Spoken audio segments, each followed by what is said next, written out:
And hello there, dear viewers. Welcome to the June edition of Metal Albums with Birds on the Cover. It's my music review show that comes out once a month. For the uninitiated, the goal here is to look at albums that released over the preceding month and see which ones were metal albums with birds on the cover, though we do get creative with the interpretations of what counts as a bird or what counts as metal, but still. And then we discuss them. I give my thoughts on the album cover, the bird, and of course the music itself. Now, for June, we got a really stuffed episode here, so I need to get right immediately into the pre-show amble thing, which is one of the important cornerstones for this year, my concert festival report this time. I am often giving concert reports here at the beginnings of episodes, and this time it's the big metal festival that I went to this year. Its report coming up, because in June I went to Tuska Festival, and that's kind of a big deal. So let's get right into it and my thoughts about my trip there on Saturday. For the uninitiated, there are quite a few rock festivals and some that even profile themselves as metal festivals here in Finland, because there's still quite a few fans of these genres of music.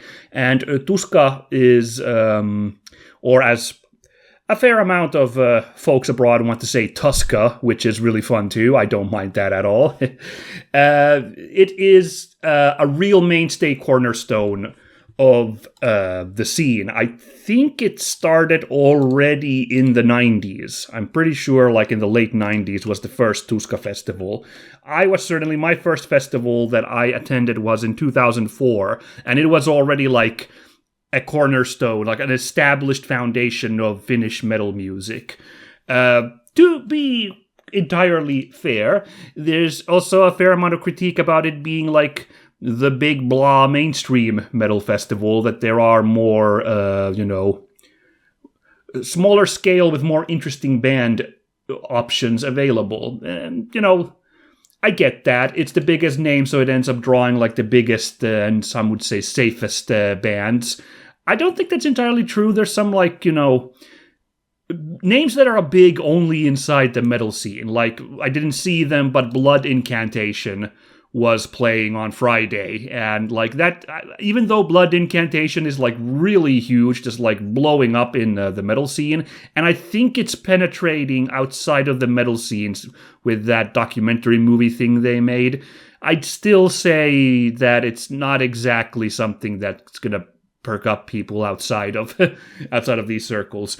But counterpoint, a couple of years ago, Tuska had Pendulum as the main act of one of its days, which is certainly an interesting choice for a metal festival. In counterpoint, I did look at clips and people did really seem to enjoy Pendulum. But that's one of those where I'd be really stretching if they came out with an album with a bird on the cover. Is this metal music? I don't know. But I don't know. So just that idea. And also I think what's important that people need to understand is that Tuska is famously dead center in our capital of Helsinki. It is cartoonish how in the middle of a city it is. That's something that I remember hearing artists marvel who came abroad to perform in Tuska. That's you guys are in the dead center of the city. It's ridiculous. 20 years ago, it was literally as almost dead center as you can get. It was in the park outside of the central railway station. So pretty much epicenter of Helsinki.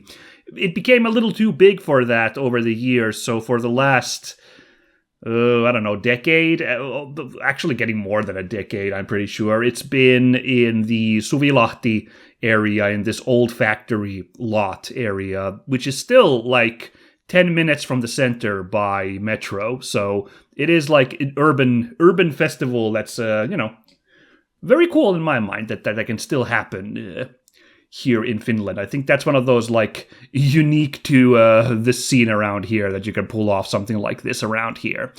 Also, the bright side is that it's pretty easy to get there connections-wise. So let's get on to what it was like this year.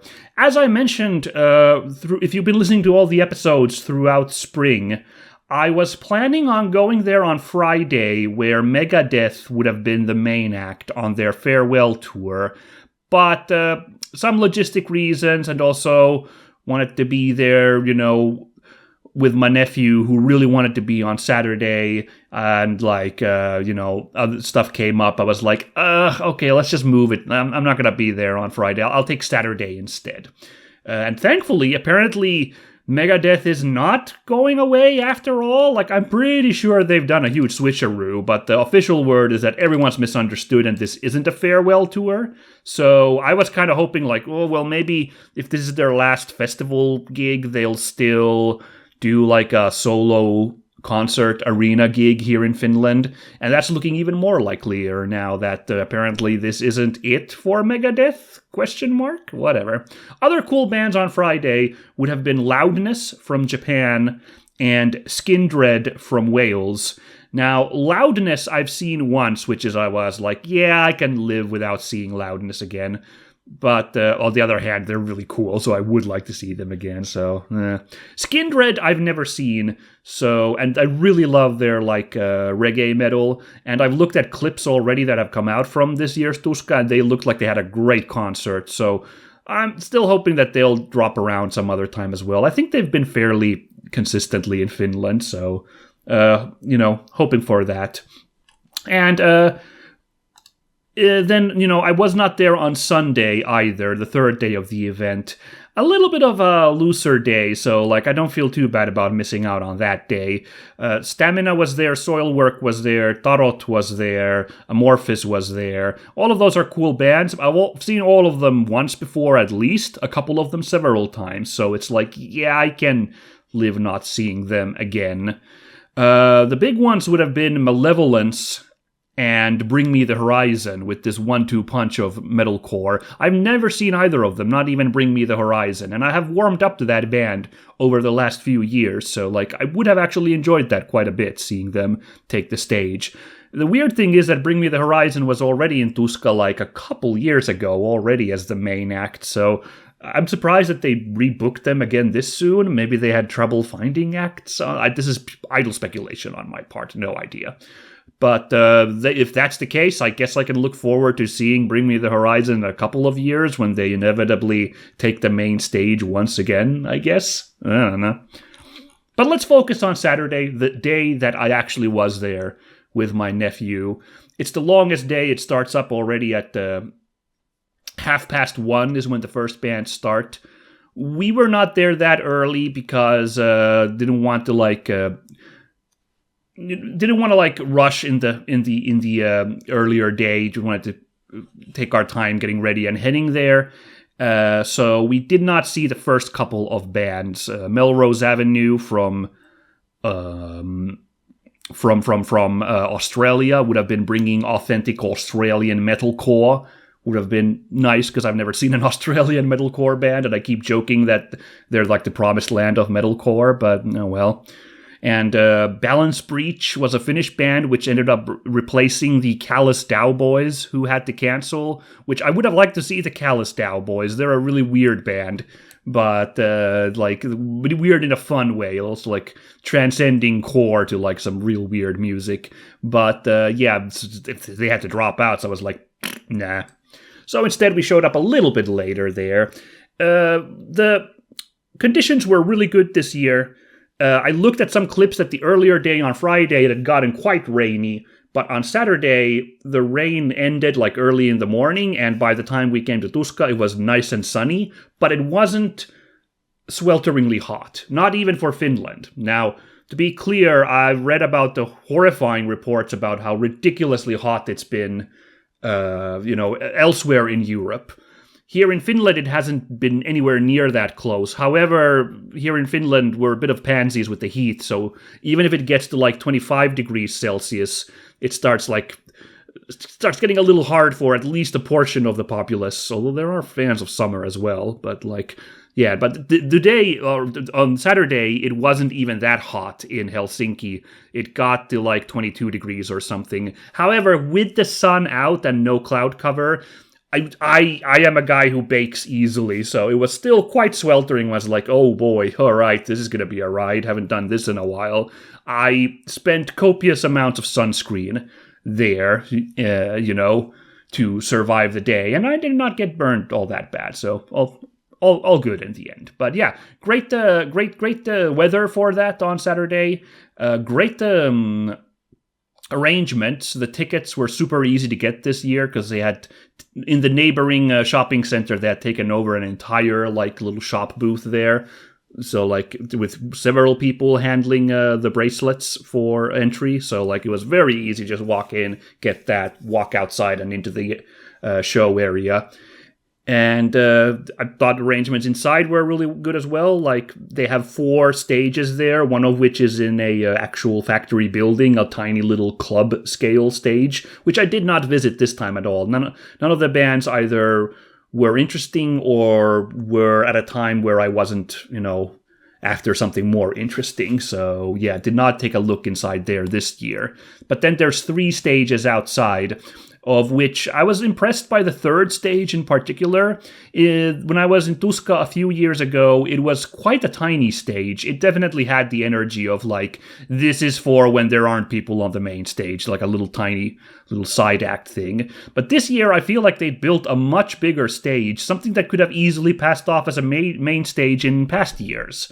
It was a very big and commanding thing, and it was good because the bands that were there this year summoned up quite huge crowds. But yeah, that's the 3rd stage. The 2nd stage is equal in size, but it's got a giant circus tent kind of thing above it, so it's called kind of the tent stage, I think, in popular parlance. It's also a nice place to get some shade. It was usually packed, I think, because of that reason.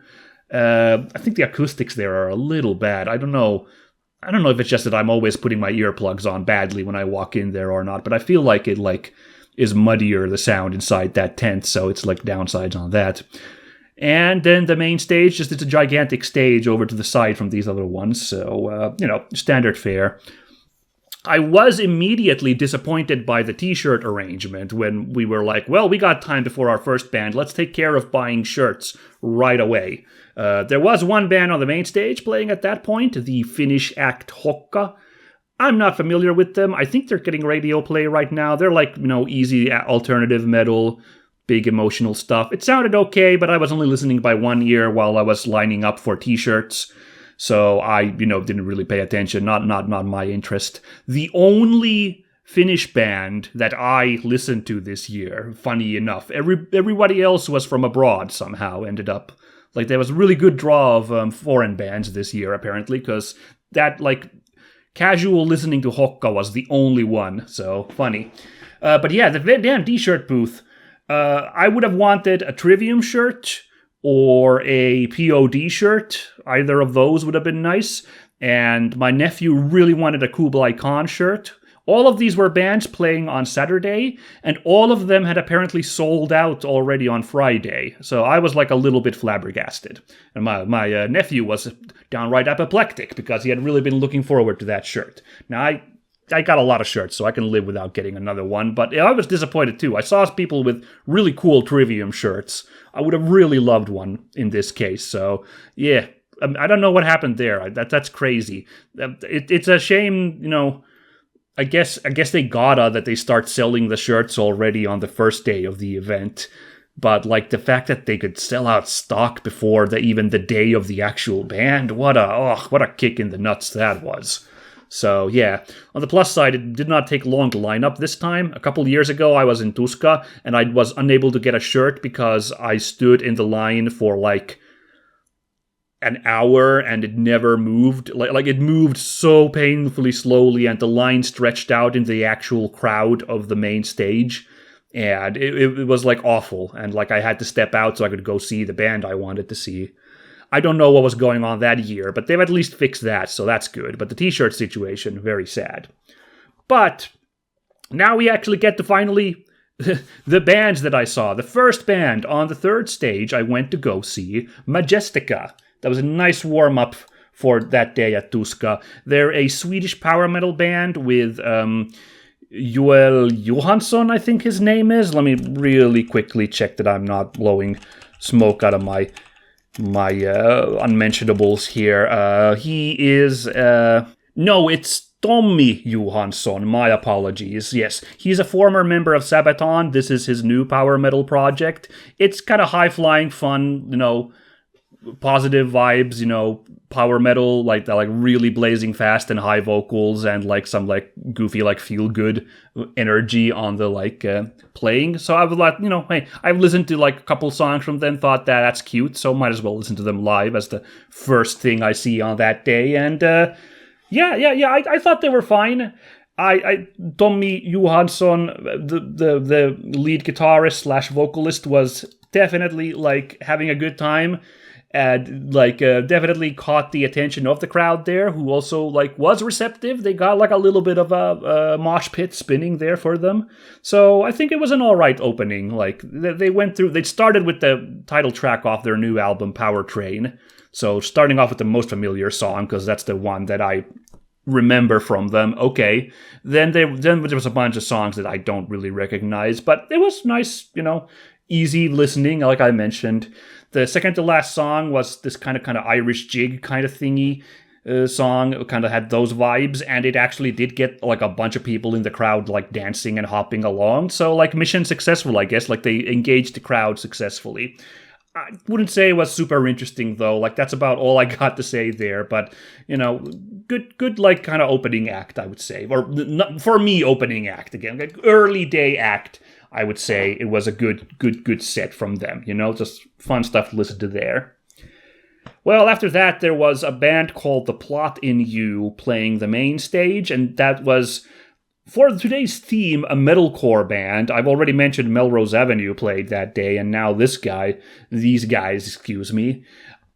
was when we went out to eat, and so I really didn't pay attention to them. I've never heard of this band before, and there had to be a break to go eat at some point, so this had to be it. So I had a nice little meat pie while whatever metalcore it was playing in the background. I don't remember it anymore. Sorry, guys. Sorry, Plot in You fans. Maybe I missed out on some real gems here, but oh well, something had to give. After that, one of the goofiest bands of the day that I went to see was in the 10th stage, so the second stage. Dogma is the sexy nun metal band. I don't know how well known this band is by now, but like I knew about them, like, oh, the sexy nun band. In fact, I've listened to their debut album, I think at least a couple songs, if not the whole thing. I remember finding it catchy because they get compared to Ghost, obviously, with their religious iconography being really like blasphemously represented kind of thing, because if I'm not clear, like it's an all ladies band and they are all dressed in nun outfits, but like pretty sexy nun outfits, like like really high cut robes, and maybe a little bit more of the chest visible than on a traditional nun's habit. You get that, but like they have like really catchy kind of new wave, old school heavy metal, kind of like like there's two guitarists and doing like a kind of Maiden kind of like interplay off each other, and like it's fun energy. So I think it's actually a really good band. It's not entirely comparable to Ghost, except for that they both got like this like old metal energy, whereas Ghost has gone into some really wacky places, and they've stuck with that new wave of British energy. These lovely lady nuns, and I watched about half of the show before we had to like skip out early to like get ready for the next show. I was delighted by them though. I really enjoyed the energy of them. They were definitely playing up the sexy nun thing, as I mentioned. Like the main singer Lilith definitely talked rather suggestively on her like little speech, the like little speeches between songs there. About how attractive her bandmates were, or her, how naughty she was feeling with this next song she was playing. And they were doing a lot of that, like, squat guitar playing, but like the squat where your legs are super spread out wide, so a lot of gyrating. So they were playing up to like their angle there, but the actual showmanship, the guitar playing, the musical ability here on display was solid. They were really good at their actual music as well. So I thought they were a really fun act. Visually very, very silly, very good fun. And, audio-wise, very nice to listen to. So definitely worth seeing Dogma, I feel like, But then we get to the main stage, and here's, like, the first one of, like, basically the two bands that I was super keyed into, like, oh, this is so cool.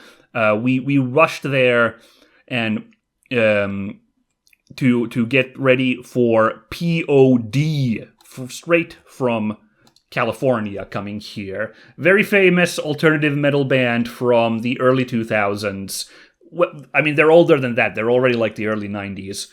But like the beginning of the millennium, they were kind of a 2000 sound-defining band with their album Satellite, with songs like Youth of the Nation and Alive, which folks from that era will probably remember really well.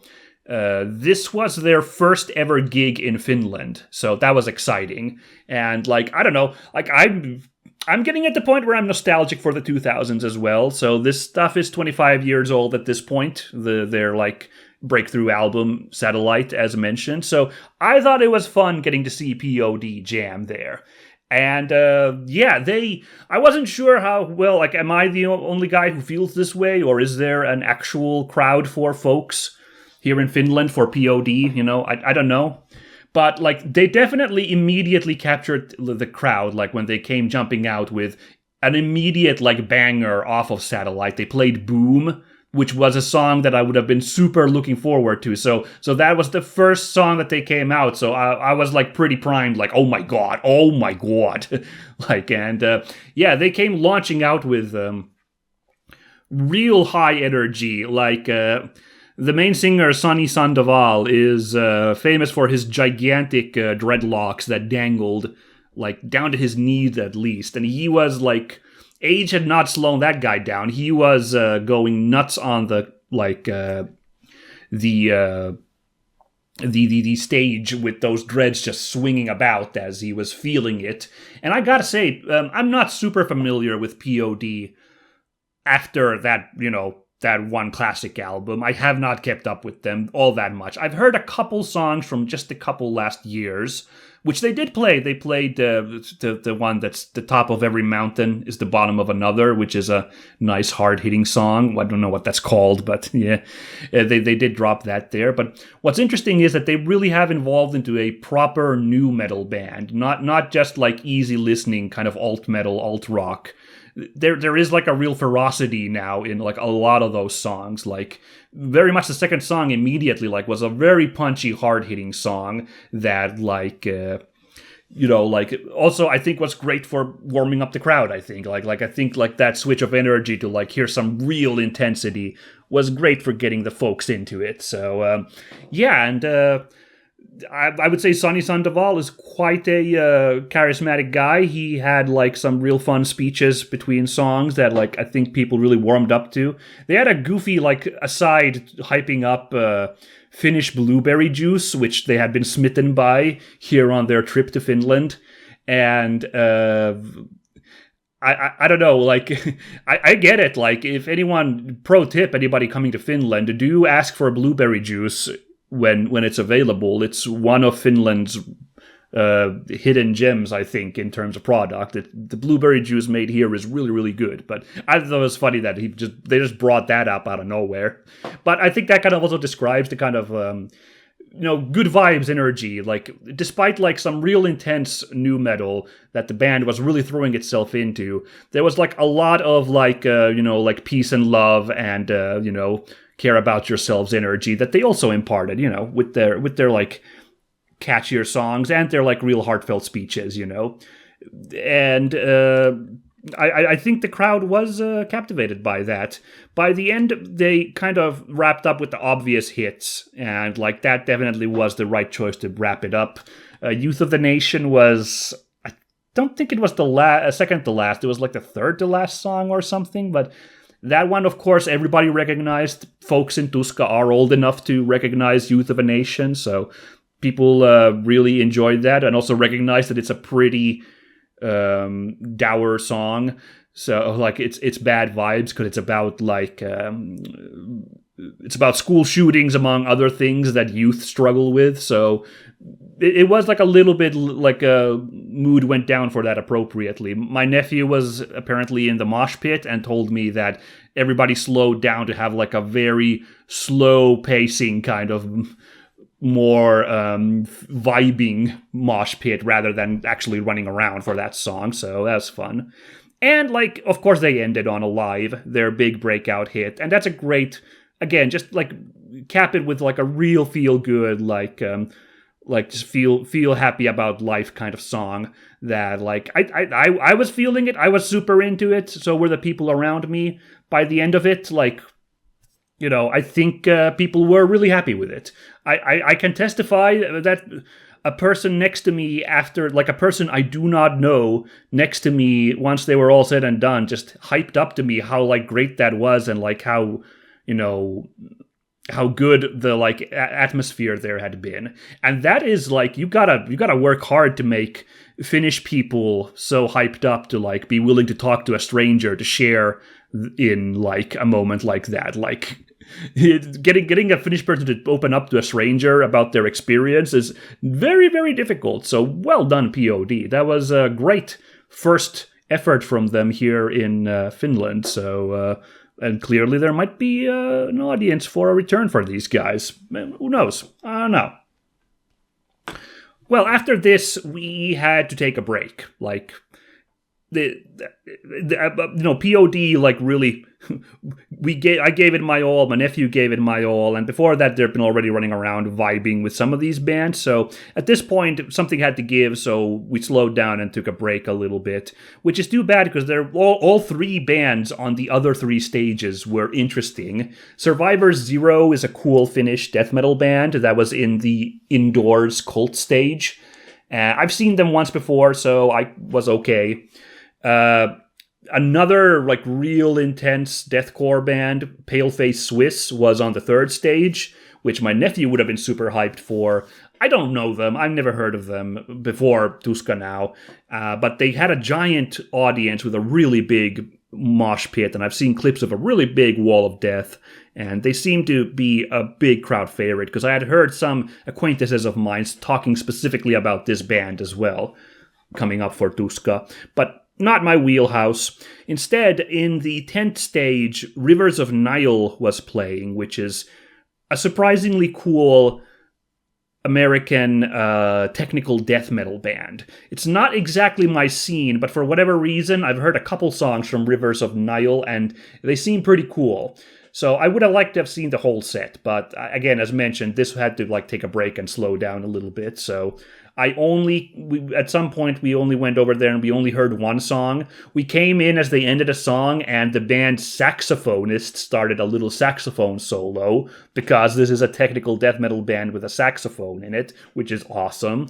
And after that, they just belted out a super cool kind of more kind of like vibey, slightly atmospheric tech death song. Like, if you think about some of the like slower Fear Factory songs, I kind of felt like that energy in there, and I was like, wow, this is a great song. What a freaking 10 out of 10 song we walked into. So at least the moment I listened to Rivers of Nile,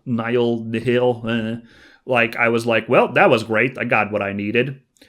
They, by the way, as an aside, they actually had a really cool shirt on sale with like the spooky owl on it, so it would have been appropriate for this bird-themed show we're doing. So I was a little bit thinking of, oh, should I go and get that just to support those guys? But I think that owl shirt had actually sold out in the middle of the day, and I didn't want to go line up because we needed to get ready for the next act. So, yeah.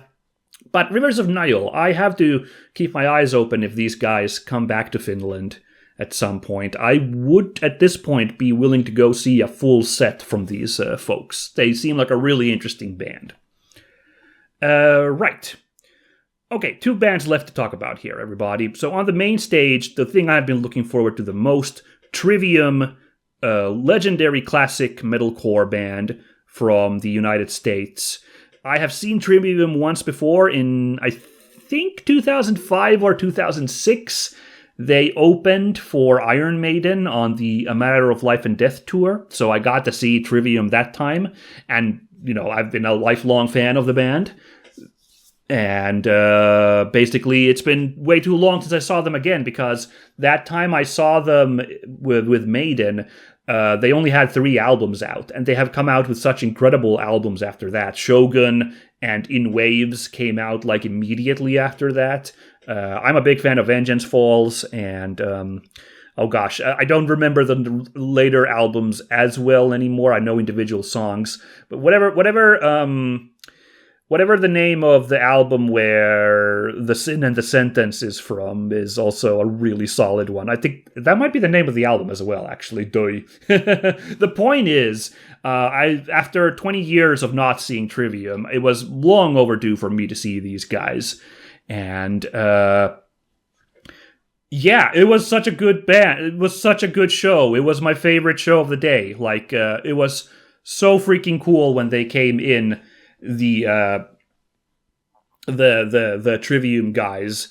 Basically, like, they immediately popped off with a song off of their, original breakthrough album, Ascendancy. They came out with Pull Harder on the Strings of Your Martyr.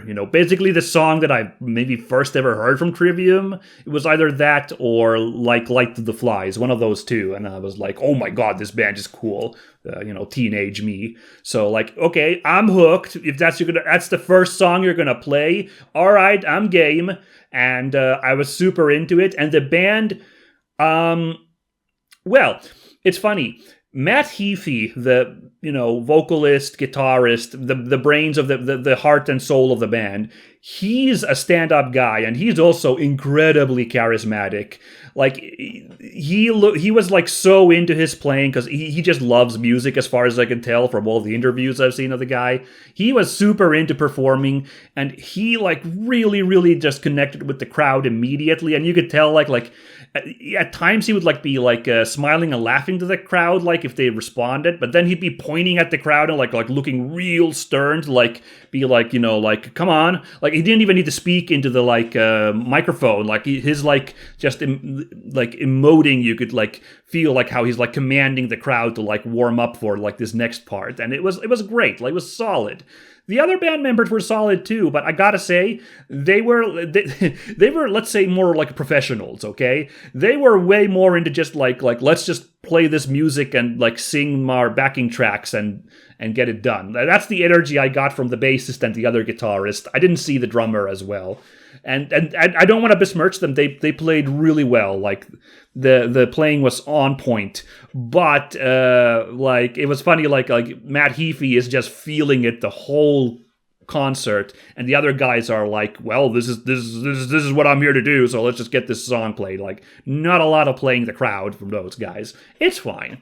So I mentioned that they started with like a big old school hit, but immediately to get my like interest up with like newer stuff, they actually played something off of Vengeance Falls. They played Strife, and I was like, oh, hell yeah. And after that, back to the classics, they played Gunshot to the Head of Trepidation. Like, okay, hell yeah. And after that, they actually played The Sin and the Sentence, which I'm not sure they would have played because that's one of their longer songs. It's like over 6 minutes, maybe 7 almost. I don't know. But the point is, like, I was like, I don't know if that's the one they're going to play, because like, you could fit in a couple other songs over that one instead. However, it's a real banger from them, so you can imagine, like, I was just like, oh my god, just feeling it. These first 4 songs, I was so into it. After that, it was one of the songs off of Shogun. Not one of the ones I remember super well. So, I don't remember which one it was now anymore. So yeah, that's when it started to like get a little bit less like, familiar to me. I guess they played a lot of songs that were from newer stuff that I don't care for as much or don't remember as much, but sprinkled in with like classics. Like again, they went through that whole Ascendancy tour by playing Light for the Flies at one point. They played The Catastrophist, which is a really fun song of one of their newer albums. So, and most of the songs were really catchy, and the crowd was mega into it. And Matt Heafy seemed to have endless amounts of energy for this. Like he kept discarding clothes all the time. He started with a like a loose shirt and a vest on top. And a couple songs in, he'd lost the shirt somehow, but kept the vest. And a couple more songs later, he was just completely shirtless for the rest of the show. Very funny.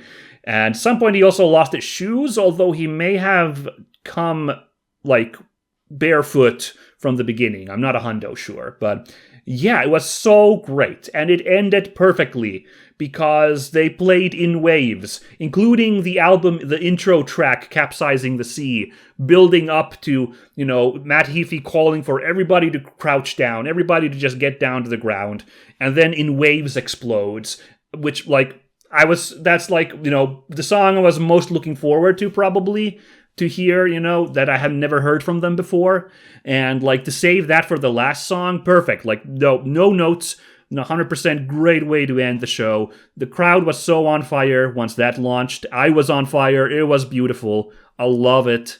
I guess I said no notes, but overall of the concert, I would have actually liked some more songs off of In Waves. I love that album a lot, and I would have preferred a couple different songs off of Shogun rather than the ones they picked. The intro track on that one, Kirisute Gomen, is also fire. So if that had also played, I would have also just been like, oh my god! But hey, still, great. And Trivium, Matt Heafy said, they're making a new album and they already have a new concert in Finland planned for next year. I'm thinking it. I'm pretty primed. He didn't mention what other bands were coming. He said 3 other bands. So that's going to be interesting to see what those are. So yeah, oh my goodness. Oh, good stuff. Oh, been too long since I saw Trivium. So fantastic. Well, after that, I gotta say, I wasn't super interested in this next band. If Trivium was my, almost religious experience of the day, this next one was for my nephew, so I was there to back him up. But it doesn't really interest me all that much. It's Kublai Khan from Texas. Not the thrash metal Kublai Khan from, I want to say, Minnesota, because that's why they have to call themselves Kublai Khan TX to differentiate themselves from the thrash metal band, I think. They were playing on the third stage. They're pretty aggro deathcore, and that's not exactly my wheelhouse. So I'm not very knowledgeable nor particularly interested in this band, but my nephew is very much into this kind of angry music, the kind of music where you can have a giant mosh pit. So it was perfect for him as far as I could tell from his takes. So all good. I went to watch them, of course. I watched them from afar. They did, in fact, have a giant churning mosh pit that just kicked up tons of dust and sand in the sky. And, just seemed to swallow up half the crowd in front of the stage. So apparently this band had quite an audience for this one as well here in Finland. The Tuska really had a slam dunk with Kublai Khan here, and all these real aggro metalcore and deathcore acts. But yeah, it was cool to watch. I'll say that. And another band which really commanded the crowd, as I mentioned, and also seemed to the band was really into it.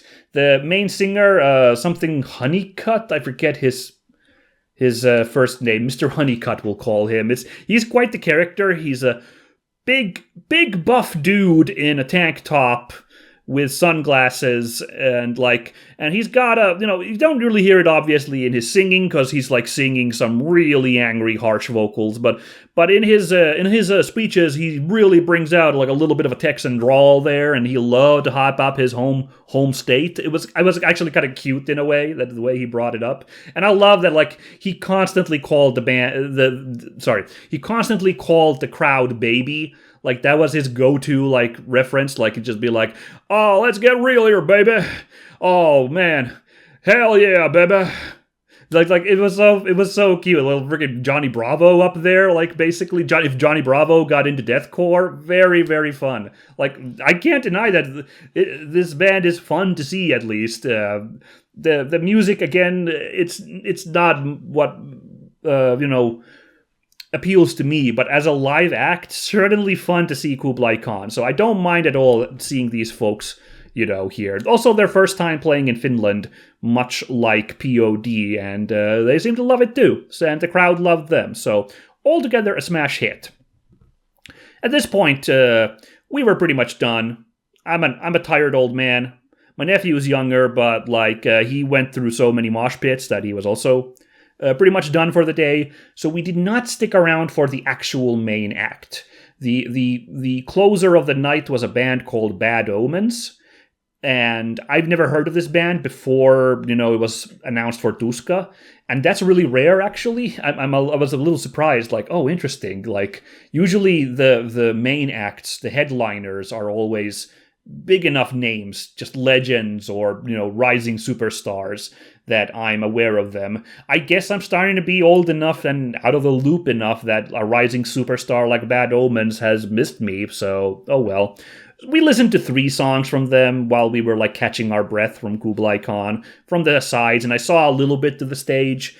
It's another metalcore act to cap up this day of just core bands, and this was a great contrast to Trivium's classic melodic metalcore and Kublai Khan's mega aggro throwback to 90s super angry metalcore, slash deathcore kind of energy. This was very modern, emotional metalcore. That's how it started. It reminded me of Bring Me to Horizon a little bit, and maybe Periphery, or is it Our Mirage is a band that I have an album from. Those kind of Big Fields metalcore music. That was the first song. Second song had some Mick Gordon-y Genty influences. And then we were walking out the third song, which was called The Drain, and that turned out to be my favorite out of these 3. Had these kind of big cyberpunky synth energy vibes to it. So I actually think I could have enjoyed Bad Omens quite a bit. But we were tired, and we wanted to escape the larger crowds onto the metro, so we had to call Tuska there. Sorry, Bad Omens. Maybe another time I'll get to see a full set from these guys, but oh well.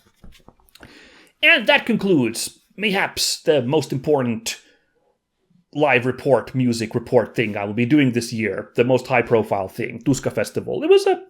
It's funny because it seems like only POD and Trivium were the real big ones that garnered my entire attention. Majestica was fun. Dogma was really good, but I only saw half of it, and Rivers of Nile would have probably been good, but I only saw a bit of it, so it was only 2 bands really that really had me there.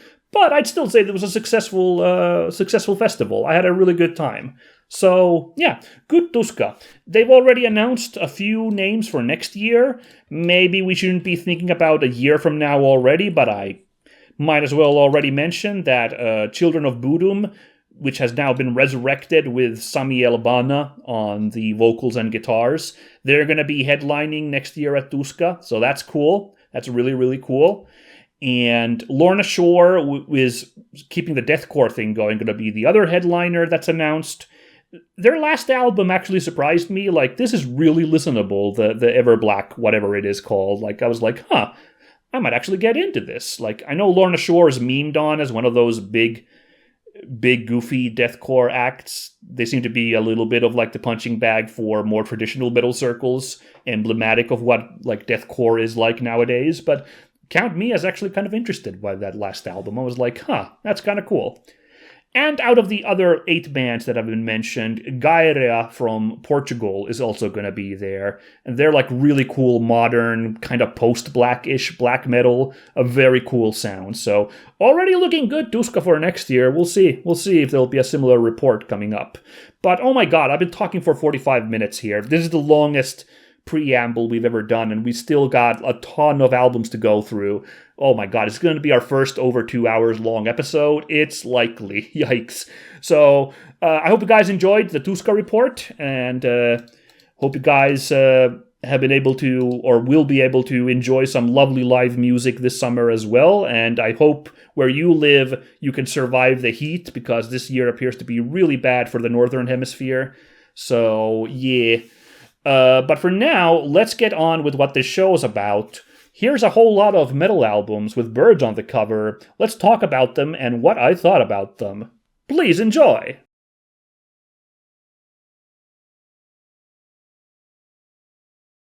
So this month, once again, because I go through bands in alphabetical order, it looks like what might be the highest profile band is right at the beginning, because it's August Burns Red, the American metalcore sensation, and their 11th album, Season of Surrender.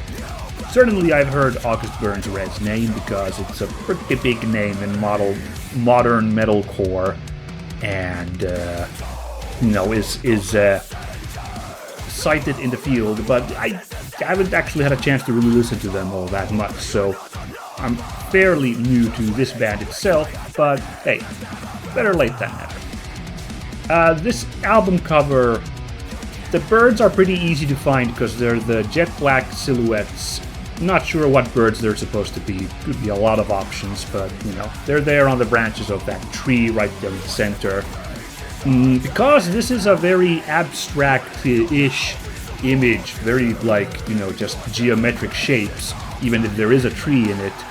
I think the goal of the birds here really is to break up the kind of the patterns that are so prevalent here. A little bit of chaos to the patterned order here, I think. It's less of a thematic role and more of whatever you describe that. A break in the, straightforwardness of it. I don't know. Now, I couldn't quite pin down who the artist here is for this cover art. The illustration is listed as made by David Salinas, but then the package design is by Sage LaMonica. So just in case, I will, shout out both of them. Not sure which one of these worked on the cover art exactly, or if it was a joint effort. But I gotta say that this is actually a really fantastic album cover. The more I stare at it, it just really captivates me. Like I said, it's a geometric shape here, the way we have a circle, concentric circles here, that this tree occupies in. And I just find that juxtaposition of this natural object forming this unnatural perfect circular shape is really fascinating. And just all the little details of all those branches drawn there and the way they fractally shrink as it goes out is really, really captivating. Couple that with really cool wood panel, woodcut engraving looking kind of patterns in the edges there, adding to the actual wood energy of the tree in the middle, and a really kind of muted but tasteful color choice here with this brown and kind of magenta, sepia and magenta-ish there, It's it's shockingly cool for an album cover that's not doing a whole lot conceptually, right? It's just captivating. So I gotta say that this is actually really, really good of an album cover. I really am fond of it. So good job on those guys who worked on that, which of the two or both it was. Now musically, it didn't get me at first, I will straight up admit. It started really, really, really aggro, and not even some metalcore releases will like to have a little build-up song, some kind of intro track that's bit of building up to the huge drop into a really intense song. This time they just skipped all that foreplay and it immediately just Jake Lure screaming while the rest of the band is pounding in the background with some really brutal chugging metalcore. And it's kind of like that for a couple songs in. At least the first 3 songs kind of have this kind of structure, and I think I've been on the record, like, I do prefer more melodicness in my metalcore, and I feel like this is what this genre has kind of forked into. This is one fork. The other one is like the electronic synthy stuff that like Electric Callboy represents, which tends to have like a very kind of like retro future energy and like starting to really be its own thing. And I wonder if that's a response to that like I feel like metalcore on the other side like this has kind of moved away from the more like melodic and like amazing kind of melodeath-ish guitar work into like something that's just really in your face and angry and aggressive. And that's what I get out of the first few songs here. It's that fourth song, Den of Thieves, where I feel like that fever starts to break a little bit and we start getting a little bit of, you know, different emotion. I did like some of the like really pounding, face-punching kind of guitar work in the first three songs as well, so it's not a total bust. And I did like that the first song had a giant breakdown at the very end of the song, like instead of like being, you know, the about 2/3 in, you get a nice breakdown before like one more like big number. Instead they like just like the song's basically done and we have this like one massive like, you know, breakdown to end the song. Kind of fun for sure. Enjoyed that. But yeah, what the secret trick of this album is that it seems that the latter half is where they saved like the, you know, songs that appeal to me. So out of this 11 songs, already I'd say song 6, Cerebral Malfunction, starts to have like let's ease on the aggro a little bit and get some other emotions in there, and it's like a little bit more just kind of jamming song. And after that there's basically an interlude song that's less than a minute long, Tear of the Clouds, which is a nice build-up for, I guess, one of the best songs on the album, Whispers Like Splinters. The band seems to also see it that way since they had this whole build-up, and now we've just like opened up on like more older metalcore that was like really leaning on the kind of you know, punk rock roots and like just like kind of melodic rocking out, and that's what comes out of Whispers Like Splinters. There's still aggro in these last 4 songs for sure, especially the last one is like this wrenching kind of quiet song that builds up into like some really intense kind of like pouring of emotions.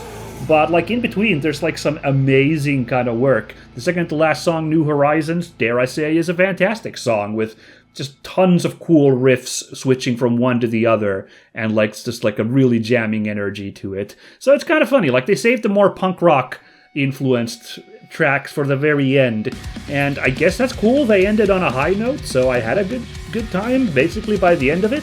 But it's a hard album for me to recommend because like 45-minute album where first 20 minutes you kind of had to work through a very different vibe to get to the vibe that I like.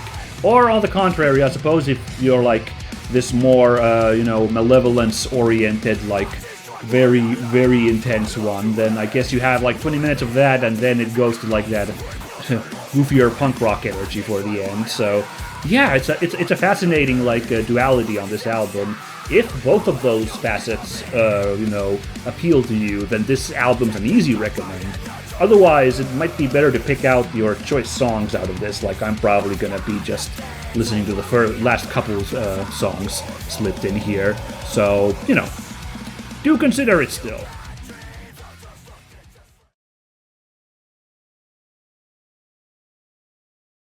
Next up, some real straightforward death metal. This is the long-running Japanese death metal band Defiled and their 9th album, Altered State. I said earlier in the episode that I thought August Burns Red might be the highest profile release this month, but I gotta admit, Defiled have been playing for over 30 years, have quite a long pedigree of albums behind them, so this might be actually the correct one, and I'm being a dum-dum here. I have to confess that my knowledge of the death metal scene isn't very strong, so I'm not one to really be able to tell. Making a comparative judgment of these bands, it's not one for me to make, so death metal fans will have to let me know here. Now, the bird here is quite big, so for a change, it's pretty easy to find here, I would say. Up there on top of the head of this person, there is an eagle wrestling with a serpent. That's interesting. Is this a, shout out to all the Mexican fans of Defiled, maybe? Or is it just a pretty good pick of creatures to symbolize the internal turmoil going on in a person's mind between different warring thoughts and outlooks, maybe. Maybe it's just that. All I know is it's really cool. I love this eagle design, and I love that it's wrestling a serpent. It looks really rad. It really, really adds to this image, which is a really great image in general. This is by very prolific United States artist who does lots of album covers, Wes Benscoter. I believe he's basically done every cover for Defiled, if I saw correctly, so it's just par for the course for the guy. And I really love this image in general. Like, it's a really cool concept. The way it's framed is great.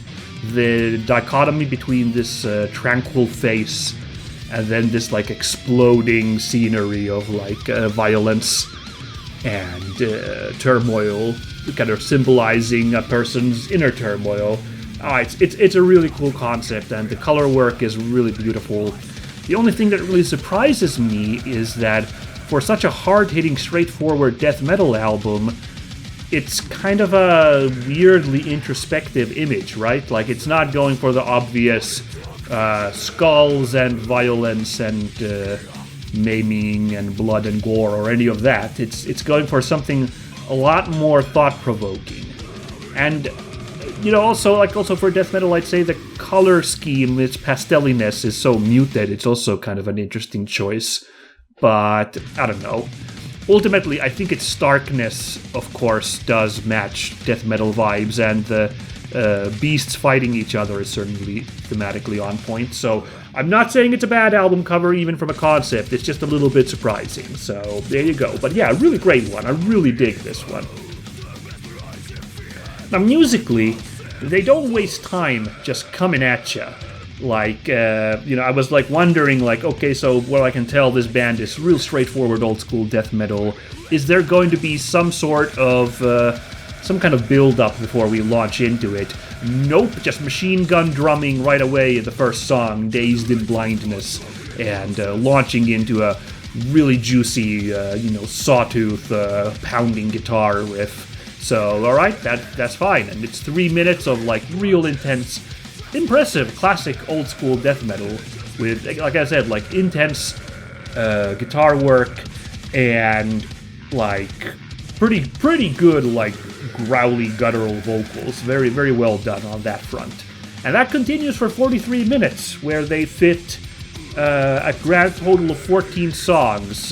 Not a single one which manages to go beyond 4 minutes even, so, which doesn't probably surprise you. Kind of fit all those songs in those 43 minutes.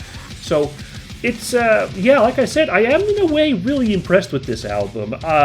It really has an authentic old school sound to it, and it really does capture pretty good, like, classic death metal energy. It's got a cleanness to it, despite the ferocity, despite the aggressive face-punching kind of energy.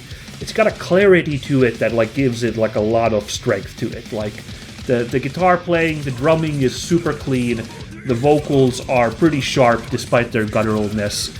It's really well done on that front, and I think it's probably a very enjoyable listening for someone who's really into this scene. Now, I gotta say, I personally find this kind of music a little exhausting to listen to for 43 minutes. Like, the really uninformed take would be that thing that I hear non-metal fans say about basically any metal music, is that it's all just a bunch of noise that sounds the same. I'm not gonna say anything that base, so like simple. Like, definitely, they managed to, like, come up with new and interesting, like, riffs as this album goes on, and the, like, tempo changes, the weird time signatures and, like, switches in drumming absolutely are par for the course, and keep the thing flowing and changing. but it is a lot of that same angry ferocity. Like, I think, gosh, which one of these songs was it? Maybe, like, it was Lunatics or Metamorphosis of Evil a little bit towards the end. Like, at least, like, had a little bit of a build-up at the beginning of the song that, like, gave a little bit of room to breathe.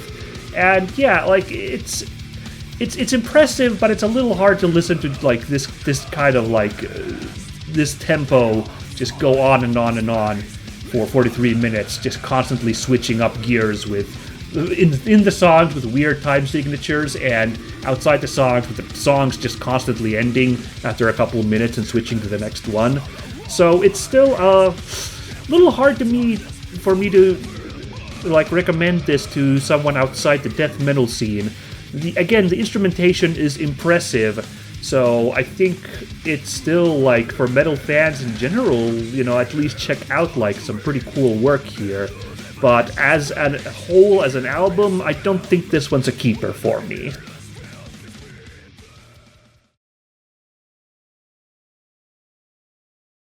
So here we have an album re-release to look at, something that got a later release here. I'm not sure why this one got it, because this came out in 2020, so it's only 6 years old. But this is the Polish doom/stoner band Dopelord with their fourth album, Sign of the Devil. I'm unsure what's up with Poland and stoner metal, because Weedpecker, that we've looked at a couple times now this year alone, is also Polish, so I guess they love their doomy doom in Poland. Sure, why not? This album art is by the Polish tattoo artist Fabian Staniec, and well, first, obviously, the bird candidate is this bird-masked guy who's the third from the left here. You know, out of these four figures in the background, you know, that's definitely an avian mask. So that'd be like a corner case. I'd have to do some soul searching, but I probably would allow this album cover on this show based on just those grounds. However, luckily, I don't have to do that, because there's also just actual definite birds in this image. There are 3 crows flitting about in the air. 2 of them, well, actually 2 of them are flitting in the air. They're right there kind of front and center, flying around in the middle. And there's a third one that's a little bit lower there on one of the corpses on the ground. Obvious choice of having them there as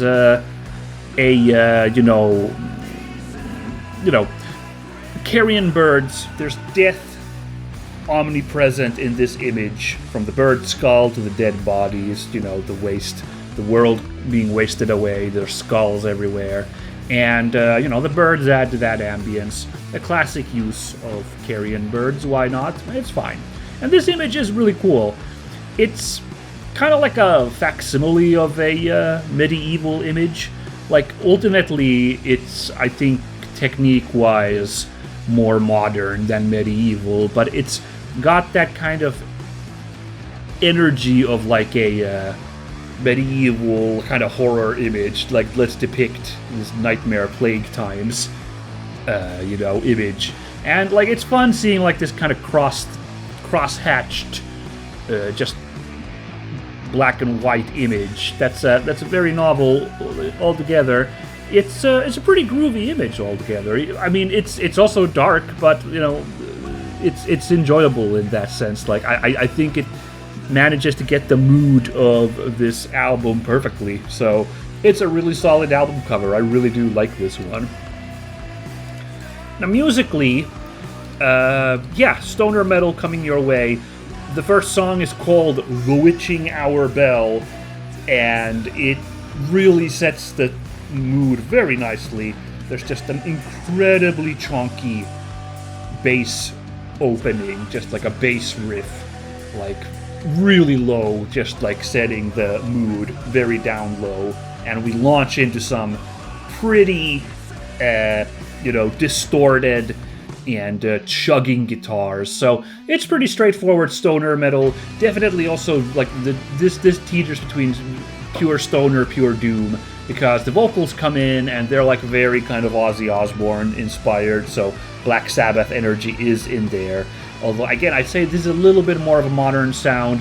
It's like a little bit chunkier and more distorted, but like it has that same slow plodding kind of misty vibe. This definitely has a bit of a, more esoteric energy to it than the more kind of southern rockiness of Weedpecker, I would say, to compare to their Polish contemporaries. And I did like the vibes, although it didn't exactly leave a huge lasting mind on me. This is only about 36 minutes long, this album. Surprisingly short, given that we got like slow chugging songs in here, and they are fairly long.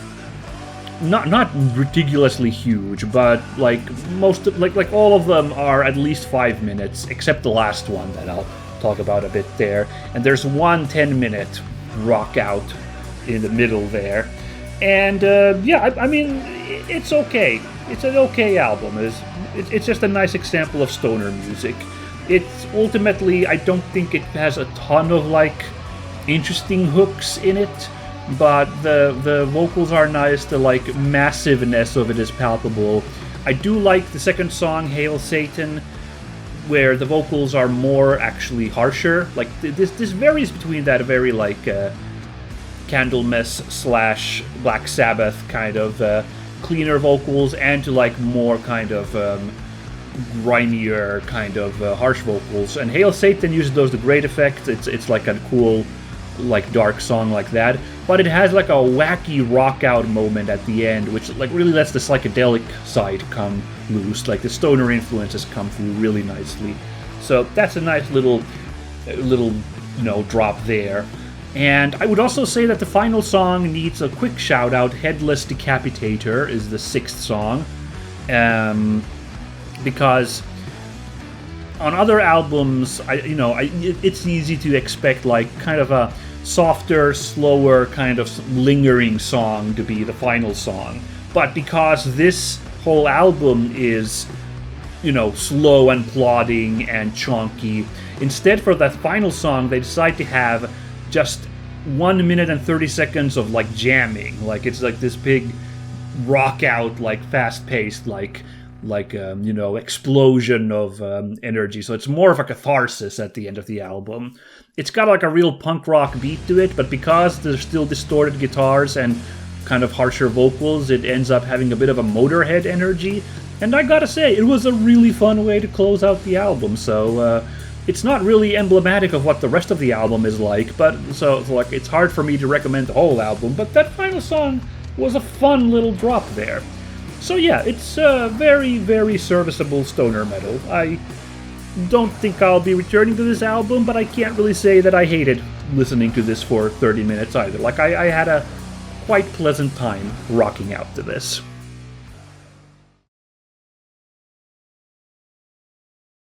Next up for your listening pleasure, I believe this is going to be the corner case that's not quite metal, but we'll listen to it anyway, because this music has quite a bit of kind of blues, stoner rock kind of leanings to it. But this is the US stoner metal band The Heavy Eyes and their 5th album, Focus. Very interesting. I could not track down information on who the artist for this image is. I'm sorry to report, because it is quite a neat image. I do like this quite a bit. The bird is pretty easy to find for a change, because it fills up 1/4 of the album cover. There on the top left, you find some kind of falcon, I think, some kind of bird of prey wrapped up in those bindings that are attached to that skeleton guy. Hey, it's 1/4 of the image, and it's full of energy. You can see the little like explodo lines there on the top to provide like a sense of explosion of like sound and fury. It's pretty cool. I love the expressiveness of it all. I do gotta say, I don't know what's going on in this image. If someone has an idea of what exactly this this is supposed to signify, what's going on in this overall image, do tell, because having trouble with that. Of course, being a kind of psychedelic rock band, maybe the purpose is to not exactly make a whole lot of sense, but, it's also not like crazy psychedelic, if you mention that, First of all, it's stark black and white, and there's only a couple elements here. Bird, boar, skeleton, and what looks like, I don't know, are those blades of grass or wheat or something there at the bottom? But I mean, it's cool. I do like that. My little quibblings there. I do like the expressions on the animals as mentioned, and the rendering of that skull is really fun. There's a nice little stippling effect being used for all the shading here, which looks really neat. Again, particularly on that skull, it looks really great. So, conceptually, I don't know what's going on. I'm not entirely sure, but it's the framing is cool. The artwork is cool. The techniques for the shading are really nice. The whole framing with this negative white space in the middle is an interesting choice. And I don't know. Not a terrible image at all. I quite like it quite a bit. And musically, so as mentioned, stoner metal. I think we lean towards metal, but definitely it's a little soft. So I do think rock might be a little bit more appropriate for at least most of the album. And you can really tell that with the first song, that Cold Goliath, which normally would probably be the final song on most any other album, because it is a acoustic single guitar piece. It's just singing and guitar and a little bit of ambient sounds in the background. Now, that's not a problem. I found it very captivating, and it was very interesting to listen to that. But it's like it's not like a 30-second intro and then we launch. It's a proper 3-minute song. So it's an actual, they decided to put the acoustic track right at the beginning. And it's kind of like a bit of a hypnotizing quality to it that I liked quite a bit, which is great when they then explode with maybe the most jamming rocking song on the album, Concrete Halloween, comes up second. And now we're like neck deep in stoner metal energy, and it's like, alright, this is neat. They've definitely got like that jam band energy on display here, and the guitars are on point. The singing, it's a little kind of, again, it's a little ethereal and not super standout-y, but that's usually in this kind of stoner music, that's kind of the goal anyway, so it's not like it's, breaking genre standards. And after that, a really nice song. There's still some really great songs that come after that, which ease on the throttle a little bit, but there's really fun where, first of all, the bass often comes really strongly through here. Anyone who's looking for songs where you can listen to the bassist play, immediately the third song opens with almost a funk-ish kind of bass intro there that's really fun to listen to. And this kind of energy, just this madcap, sometimes jamming, sometimes just kind of grooving energy, carries out through the rest of the album in a nice way. I do think about the halfway point with I believe the song is called Troublesome Priest. Maybe it was the title track, Focus. It's this on purpose ponderous song which keeps starting and stopping like a car that is on wrong gear or something. I don't know. There's a very deliberate idea they're going for there, but it didn't really hook me. And after that, there's a bit of a stretch of slower songs, but now they just they just kind of lost me after that, so they don't really grab me. A couple mid-tempo, a couple slower songs, they don't really fire me up anymore. They do bring it back home a little bit by the end, so there's a couple of just still slow, but now they found their groove again. They're exactly kind of interesting grooving kind of mellow songs you want for an album finisher, the last few songs on the album. And indeed they cap with the most stoner metal-y just kind of slow drifting music, because it's a completely instrumental track called Holy Envy, which just features those kind of ethereal languid guitar riffing and easy drumming in the background. It was a really great album ender, and a great way, since they already they burned the kind of simple acoustic song for the beginning, as I mentioned, So this was a great album capper still, despite that. So yeah, I mean, I did not expect to like this album as much as I did. The album cover was cool, but not all the stoner metal albums I've listened to lately have tickled my fancy that hard, with the exception of that one Weedpecker album. But this time, these guys are cooking on something here. Not 100% amazing one, but there's enough good stuff in here that I definitely would recommend if you want some fun kind of trippin' southern bluesy stoner rock energy. Check them out.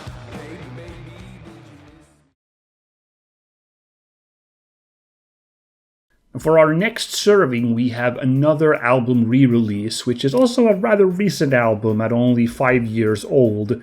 This is the Swedish gothic metal band Lake of Tears and their 9th album, Ominous. Lake of Tears is now definitely the band we have listened to the most on this show, because this is now the 4th of their albums we featured. We've previously had re-releases of their 3rd, their 1st, and their 5th album, all which happen to have birds on them, and this is the final one. I took a look, it looks like none of the other ones have any birds on them, so even if any more re-releases come out, this is the final ride until the next album comes out, I guess. So the album cover does not actually have real birds on it. Earlier with that Dopelord album, I talked about the guy with the bird mask, and I was like, well, that's not a real bird, but I would debate allowing it since it's so avian that, if it was the only example, I would still allow that album on our show. And here we are. This album only has guys with bird masks on them, or maybe bird faces, who knows. And they're so avian that, feels reasonable to say they're supposed to be bird people. And I'm going to allow it on the show. I've done it in the past as well. This album cover is by the Russian artist Vladimir Chebakov, quite a prolific album cover guy.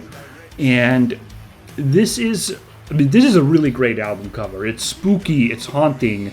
The grayscale work is really nice, and just the juxtaposition of this astronaut guy against these Skeksis ghosts is fascinating. So it's a really great one. And it's also fascinating since we now, as mentioned, have listened to a bunch of Lake of Tears albums. We can compare this to the past output, and this is really different. The couple albums we looked at, Crimson Cosmos and The Neon Eye, those two albums were colorful and whimsy and kind of crazy, really wacky. So they had really silly energy to them. And even that first album, Greater Art, while that's a very dark image in itself, it also had a big juxtaposition of light and dark in it, and it had some very beautiful imagery in it. So it had more of this chiaroscuro energy to it that still made it look very lovely. This one, by contrast, is so different from all of those by just being gray, lifeless, drained of energy and color, image. It's so different energy-wise, and I can't help but wonder if it is because Daniel Brennare, the now sole remaining member who's kind of the mastermind of this band, was diagnosed with leukemia at some point. And I wonder, I think that's been handled, although with cancer you never are 100% sure, I suppose. I'm not sure, but anyway, I suppose that brush with your own mortality could lead a guy to make something like this, unlike your colorful earlier work. This is idle speculation on my part, so I'm just making guesses here, so don't quote this as truth, of course. But yeah, what a interesting thing to throw at us visually. And album-wise, this is a fascinating release. My favorite earlier was the 3rd album, Crimson Cosmos, and after that I haven't been super enamored with Lake of Tears, but this one is a step up that I find interesting. So, since the mood has been set by this image, you might be thinking, is this album going to be really, really dark and heavy as well?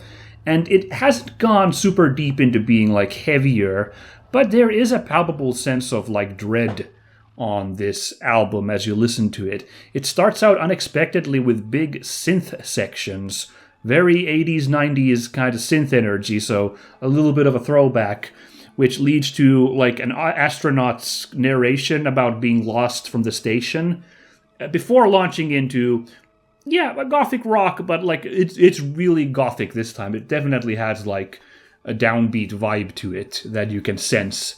So a lot of emotions that this album launches with. And what you very quickly notice is very interesting is that all the songs are kind of designed to flow into each other. Like when I listened to this, I kind of lost track when a lot of times that, we're now in the next song actually, because they do definitely like peter out, but like the like little outro sequence of every song seems to like flow really nicely into the next one, so that like it got me off guard, like we are now on a different song. Now, the various movements are so different from each other that I do understand that they still split this into 9 songs rather than, like have it be like one entire song for the whole album, which, is a thing that bands also sometimes do. But definitely this doesn't exactly feel like one cohesive song, so it makes sense that it's like 9 songs that kind of flow one after the other. But yeah, it's a fascinating listen. This ends up having a bit of a concept album energy, since that astronaut's narration and like some kind of like, mission control sounding kind of narration lasts in a couple more songs. But they do kind of drop that gimmick after, I'd say, 3 or 4 songs. At least I didn't notice it anymore. It mainly just focuses on the like gothic rocking, which again is very nice. I was intrigued by it. I do think it still fails. Like this band, like constantly has been like, okay, there's some cool ideas here, but fails to like grip me for the long haul. This one gets the closest, I think, since at least that first album we listened to, Crimson Cosmos, by having like a lot of interesting like switches between tempo and energy, from like, a little bit more aggressive kind of almost, alternative metal jamming to some like one instrumental piece in here, which is really, really like crushingly dark. And then also like some more just kind of melancholy acoustic sequences. If this is about this astronaut's journey, he really goes on a ride here with a lot of emotions, not just pure like gloom and dread, but like ultimately rather melancholy. The like gothic rocking is accentuated at times with the synths, accentuated at times with violins, so it ends up being a rather interesting package. Still not exactly something I'd sit down to listen to over and over again, but a couple of choice songs that have like some real strong emotions in them are definitely worth a listen on this album, so do check this one out, everybody.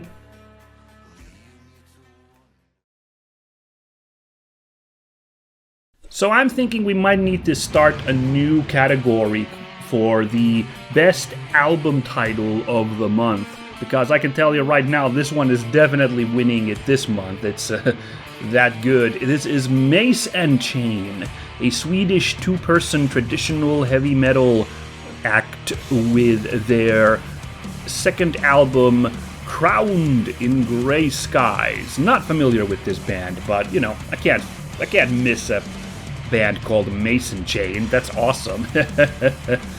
So this is quite an elaborate album cover that we begin with here. It is by a Belgian artist named Bram Bruyneel. And, when this is so chock full of detail, I of course combed through it to check if there's any birds in the mix. And there is one bird. I can find one bird clearly in here. It might be a little hard to find it, but it is to the right of that crown. That crown is in the center and it's colored differently from the rest of the monochrome image. To the right of it, on a tree branch, you can find a rather vicious looking, some kind of bird of prey. Might just be an eagle, mayhaps even a vulture, given how, scraggly and spooky it's drawn here. And that's about the only bird I can find here. It doesn't have a huge role in this image, but I do like how it's designed, and I think it adds to like just kind of the menacing aura of this image. Oh, there's skulls and scraggly trees and spooky stuff like that.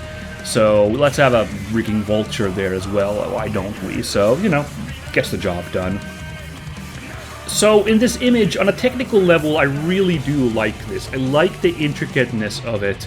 Like that worm that's coiled around in the middle of the image in particular. I really love like the kind of sketch-like details on its face. Like very cool, very kind of like concept art for like some kind of RPG video game, or maybe like monster manual art from some kind of tabletop RPG. I really dig that.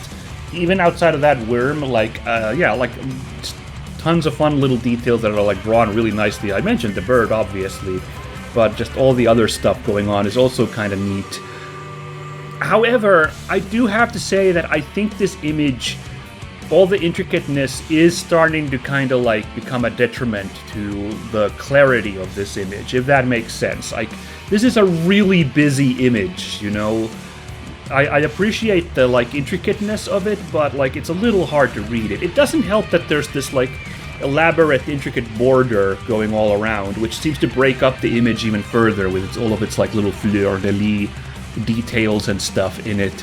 So while it's fun to kind of like go through it and pick up stuff, it's kind of a visual chaos. So like just the first glance is a little much, to take this in.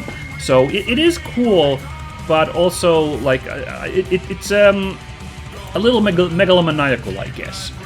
I will still say, as a little like a cap here, I appreciate that like it's monochrome, gray and black.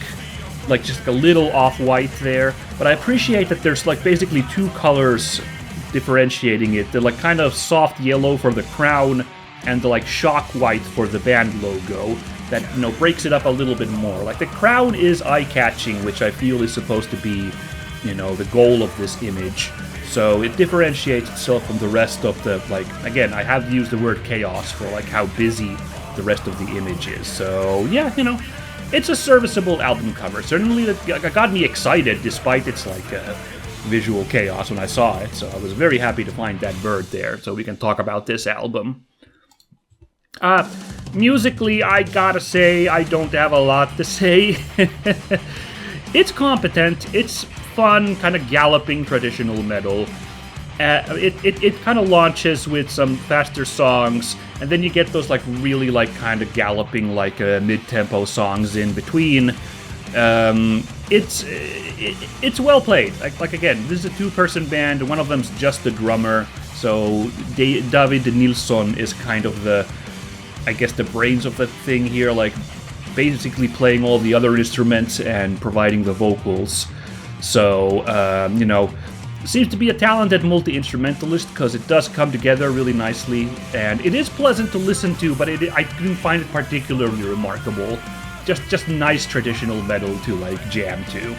The vocals that Mr. Nilsson provides are interesting. They've got this kind of booming, chanting energy. Gives it, a little bit of like a battle metal energy of like some of the like, like crowd chant sequences of like Turisas, so it kind of gives like a big booming epic energy. It adds to the kind of epic sweeping soaringness of this, so the props for that. I don't know, they didn't wear me down over the length of this album. I enjoyed listening to them, and it's not a particularly chunky album at all. It's about 40 minutes or so, and it has solid like 4 to 7 minute long songs on it. So like it's an inoffensive album, and it's good competent guitar work. I hate to say that I don't find it super remarkable, because I thought it was kind of like fun to listen to, but not sure if I really feel the need to listen to this all that much again. But I think if you need a fix for some rollicking classic metal, this is a really solid entry in that kind of music. So definitely I can see this going places, this project.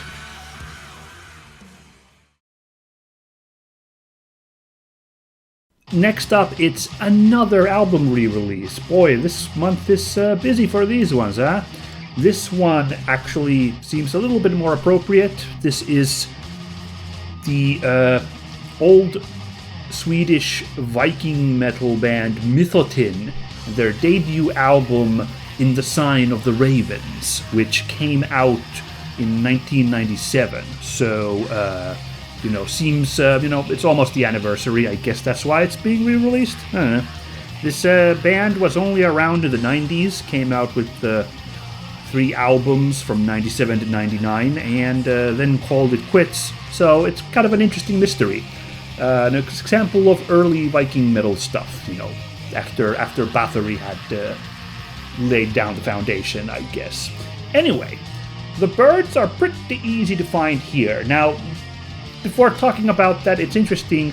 This is the updated album art for this new release by very prolific Belgian artist Kris Verwimp.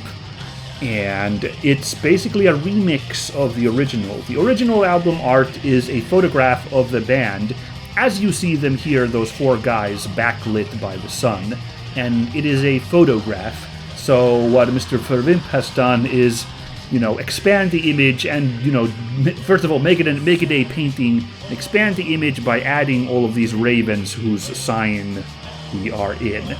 It's Viking music, so of course the ravens are a reference to Odin and his 2 buddies, Hugin and Munin, who we've discussed many times on this show. This case, it's probably not those 2, because there are more than 2 ravens here. But they reference, of course, Messengers of Odin in the title track, so, connection's obvious. This one's nice, of course, from the, show's purposes, because the bird is massive right there. I don't really need to point out where it is on the image, I hope. And the other ones are fine, too, so it's exciting, it's eye-catching, it's a cool color balance, like this sort of kind of foggy morning energy going on here.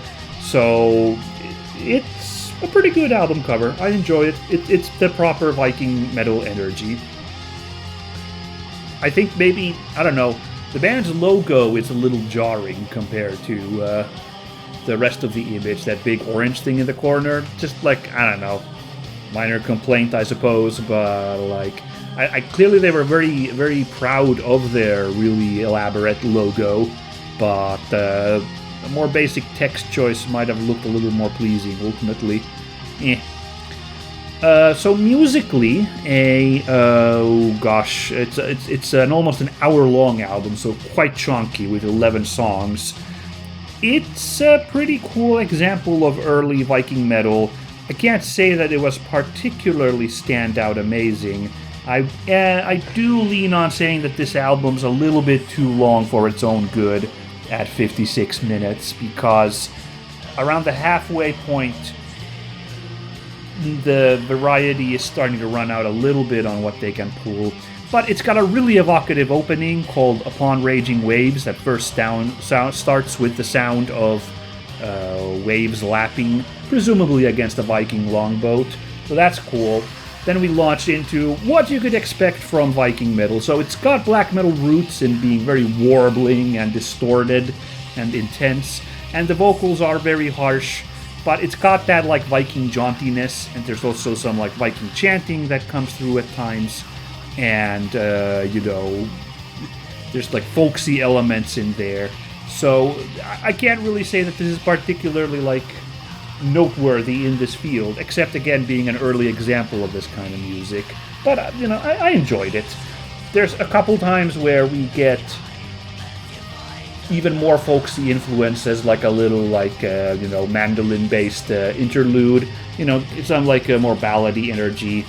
And then there's also some like big jamming songs, but there's also there's like these acoustic vocal folk breaks as well with a woodwind going on. and those provide nice variety. But like out of the like quote unquote proper, metal tracks, I don't know. I guess the title track kind of stuck in my mind.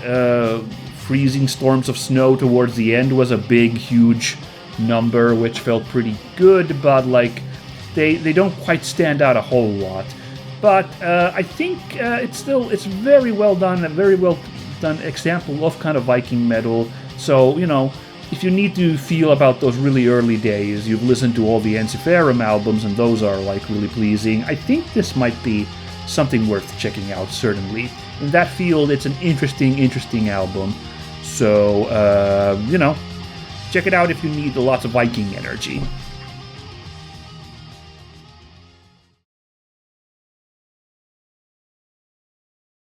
Next up, the Swedish power metal band Prime Creation and their fourth album, Souls of the Fallen.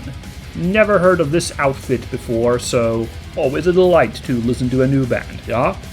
I almost overlooked this album when,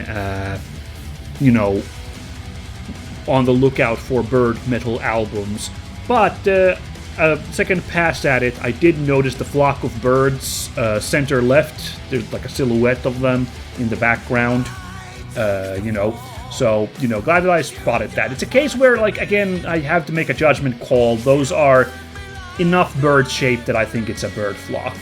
So, not any other flying things, I don't think. So that's why I was like, yeah, I think we can allow this. This is another album by Giannis Nakos, the Greek artist who's quite prolific. We just had him with a different album last month, and here we go again. Now, in this case, I don't think the birds really add much to this image, seeing as I almost overlooked this whole image, this album art with the birds in it, so I don't think they really add much to it, and you could have easily just had that night sky without the birds there. But part of it is also that I don't think there's a lot to add to in this image. This is kind of a nothing burger album cover, I hate to say. It's very competently done. Like, Giannis Nakos is a very talented artist for sure, so no beef there, but subject and composition-wise, I don't think this is particularly interesting. I guess a dude on fire surrounded by snakes should, on paper, be, like, really exciting, but, like, I don't know, like, it's the mess of snakes with the hands coming out there isn't particularly interesting. The giant snake spine there, mixing with regular snakes, for whatever reason, doesn't particularly interest me. The background it's fine cosmic imagery, night sky and clouds and geometric shape, sure, but yeah, I don't know, it's just not really like lighting my fires, this one. Or, well, lighting fires, the most interesting part in this image is this guy whose top half of his head is missing and is on fire, and he's holding like the top half of a skull in his hand. That's a really evocative image. That's pretty interesting, but even there, like, it's kind of not enough of the centerpiece of this album cover to really have been worth it, right? Like I think you could have also made an album cover with that same concept where it was like way more highlighted, so like you really paid attention to this like interesting imagery, but now it's just kind of in the mix there. I guess also the flames coming out and seeming to mix into that trail of stars, the like Milky Way galaxy there in the sky, that also kind of looks nice. But, again, yeah. This one, for whatever reason, should be a slam dunk, I think, but isn't particularly warming me up, this album cover, so, yeah.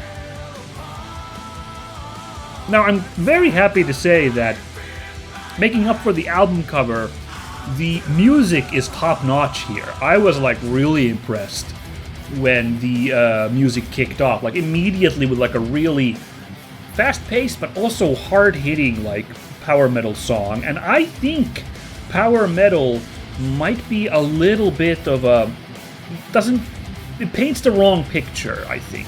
The band itself in their Bandcamp profile described themselves as modern, hard-driving, melodic heavy metal, and I don't even think that's entirely correct, because this is absolutely, at minimum, this is more of that, like, chunkier, maybe slightly macho power metal that, like, I don't know, Sabaton brings to mind or something.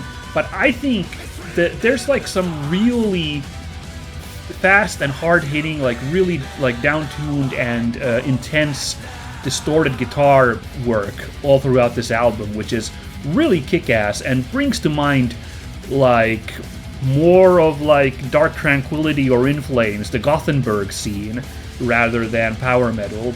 So, like, this is teetering somewhere between power metal and, like, Melodeath, this album, which makes it, like, a really interesting listen. I was, like, very delighted as it went on. Again, like, surprisingly intense power metal is nicely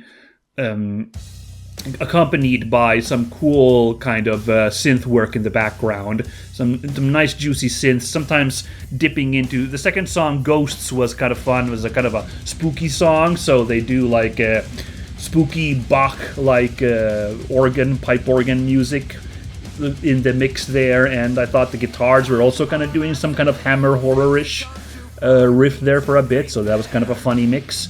But yeah, like it's a really solid, like, very hard-hitting album with some really great intense work there. I thought the variety was also, it's not like a huge variety hour, but like they did mix up like enough of the, like, kind of vibes here that it felt fresh for its 8-song run.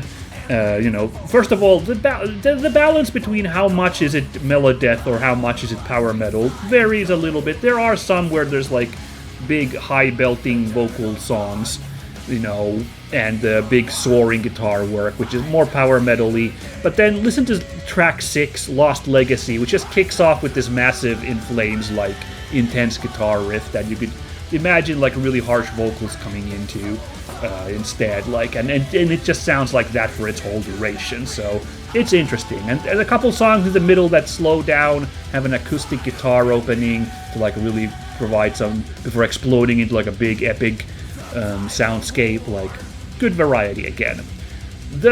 I would say, low point of this album, that, like, kind of the weakest link, unfortunately, is the vocals, which I think is also what really makes people classify this not a straightforward Melodeath, since I guess you guys can tell that they're not exactly harsh vocals.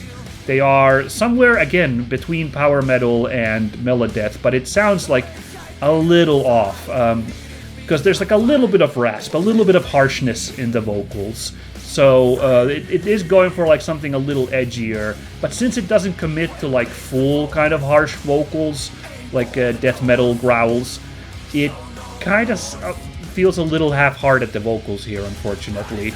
So I wasn't incredibly enthused by them. This is an album carried by the instrumentation work, for sure. But it's carried very well by them. For an album that I didn't really expect anything out of, and that album cover wasn't particularly warming me up, this is a really solid effort. I'm really delighted by this band's work in hard-hitting metal like this.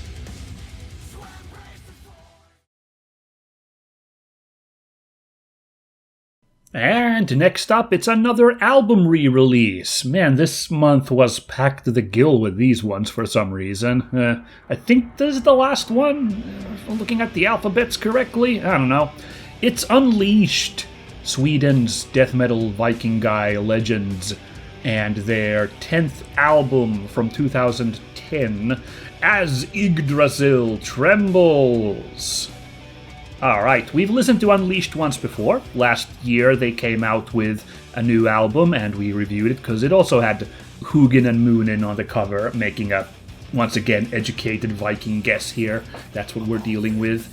As a reminder, while they are lyrically very much about Norse mythology and Viking stuff, musically they don't go for like the Viking metal, jaunty black metal energy. Instead, it's pretty straightforward death metal, maybe a little bit of Melodeath tinge in there, but still.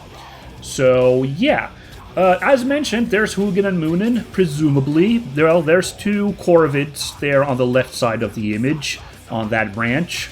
And yeah, I mean, like I said, it's probably Hugin and Moonin, so it's another like just Norse mythology connection, adding some Viking ambience to the image. We've seen it a ton of times since this is a beloved subject for music for Nordic metal bands, and it's fine. Adds a little bit of variety to the image and its like environments here by having a couple birds there hanging out, so I don't mind it. But the image itself, this is, if I understood correctly, this is by Sebastian Ramstedt, the guitarist for the band Necrophobic, who I guess also does album art, if I'm understanding correctly. I don't think he actually plays in this band, but okay, sure. It's okay. It's an alright album cover. It's an interesting choice to, like, I think it matches the tone of the album, first of all, by having this stark black and white and, like, skulls and demonic faces and everything. It's interesting that, like, Yggdrasil is represented as a... it's an impressive tree, but it's not gigantic such that it, like, dwarfs the world scale, like it just appears to be a tree in the woods. So, curious choice on that. If indeed this is supposed to be Yggdrasil, I don't know. And yeah, like I said, like it's not a it's not a terrible image, because it definitely like gives you the right energy for this album of like dark, gloomy, spooky, esoteric vibes. But it's also kind of like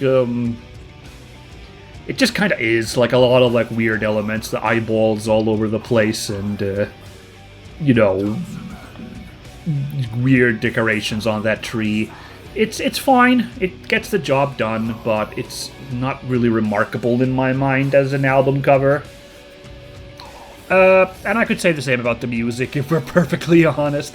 If you recall, I wasn't particularly enamored by that Yggdrasil, by that Unleashed album we listened to last year, and this did nothing to change my take.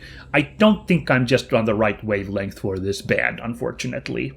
Now, if we want to compare to the other death metal band we listened to today, Defiled, first of all, a little bit of a build-up instead of like launching it right into it, but otherwise, I'd say it's similar in that it's got that same... The tone and the speed is about the same for the whole album.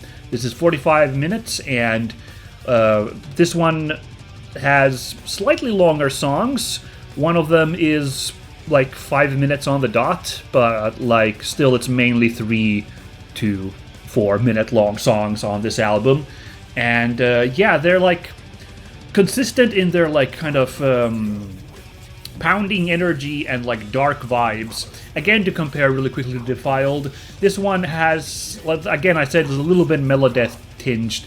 There's like a little bit more of like big guitar solos and like kind of like big riffing instead of just being kind of like that just death metal pounding energy. There's like a little bit of cutting loose on this album, so if you like that, this one will probably work a little bit better. Certainly, I did find at times like, okay, there's some nice riffs here, and I like and hate the vocals at the same time, I have to say, because I think what they do really well is that for every song they find some kind of like thing to repeat for the chorus that is really catchy, and it like really like kind of like you wanna like repeat it. Like the title track has him going like, as the mighty Yggdrasil trembles, we stand to face the new dawn, and like when he like chants as the mighty Yggdrasil trembles, it's just like, yeah, all right.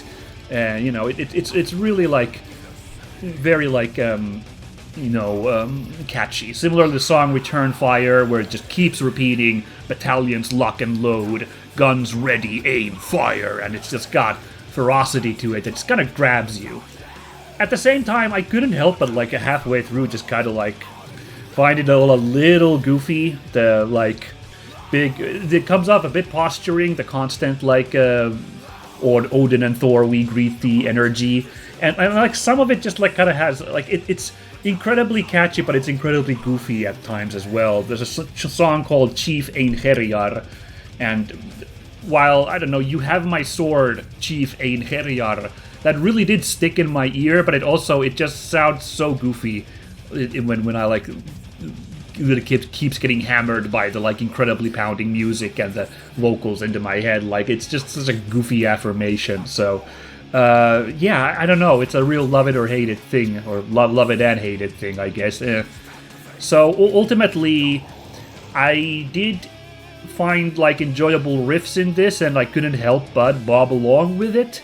But the very like constant high-speed, dark energy, ominous, grim energy of it is much like Defiled, kind of tiresome to listen to for 45 minutes. It's just not my wavelength, so I cannot really personally recommend this all that much. If you're at home and like you're like me and like death metal doesn't quite catch you, like, you know, like straightforward, you know, no nonsense pounding death metal, this one was not gonna like make you turn your head around, because it didn't do it for me.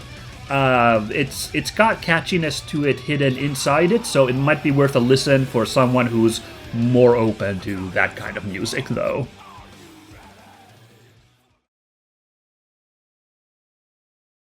Now this one's a little interesting as an aside here, because this isn't an actual album, this is an EP, which I don't usually do on this show. I think I've done it once before, a review of an EP. I just, don't know, I like limiting myself to studio albums normally. I think they're just more interesting to listen to a longer form thing like that. But this one came up to me and it had birds on the cover and it was fascinating as a project, so we're talking about it here. This is Vikshipt and their, like, I believe this is a debut EP called Seeds. Now, Vikshipt sounds on first glance like it might be some kind of Nordic name. That's what I first thought. But this is actually Indian music. This is Indian atmospheric black metal from Shimla in the western Himalayan foothills, which, as an aside, I had to look that place up when this came up, just out of curiosity, and that place looks rad. This sprawling town in these kind of foggy Himalayan hills, you know, just like all over the hillside. It looks super cool. If I'm ever lucky enough to get to go to India, I think I need to put this place in my itinerary, because it like really, on a first glance, it kind of spoke to me, you know? But yeah, about the music here. Here's something we haven't had in a while, which is that the bird isn't in the album image per se, it's in the band logo. We had a few of those early in this review series, and if you might recall, I don't consider that disqualifying, I just consider that clever to have us, you know, basically be forced to feature all of the band's releases. Maybe not all their EPs, but at least if like a studio album comes out and they still have the birds in the logo, we'll come back to it.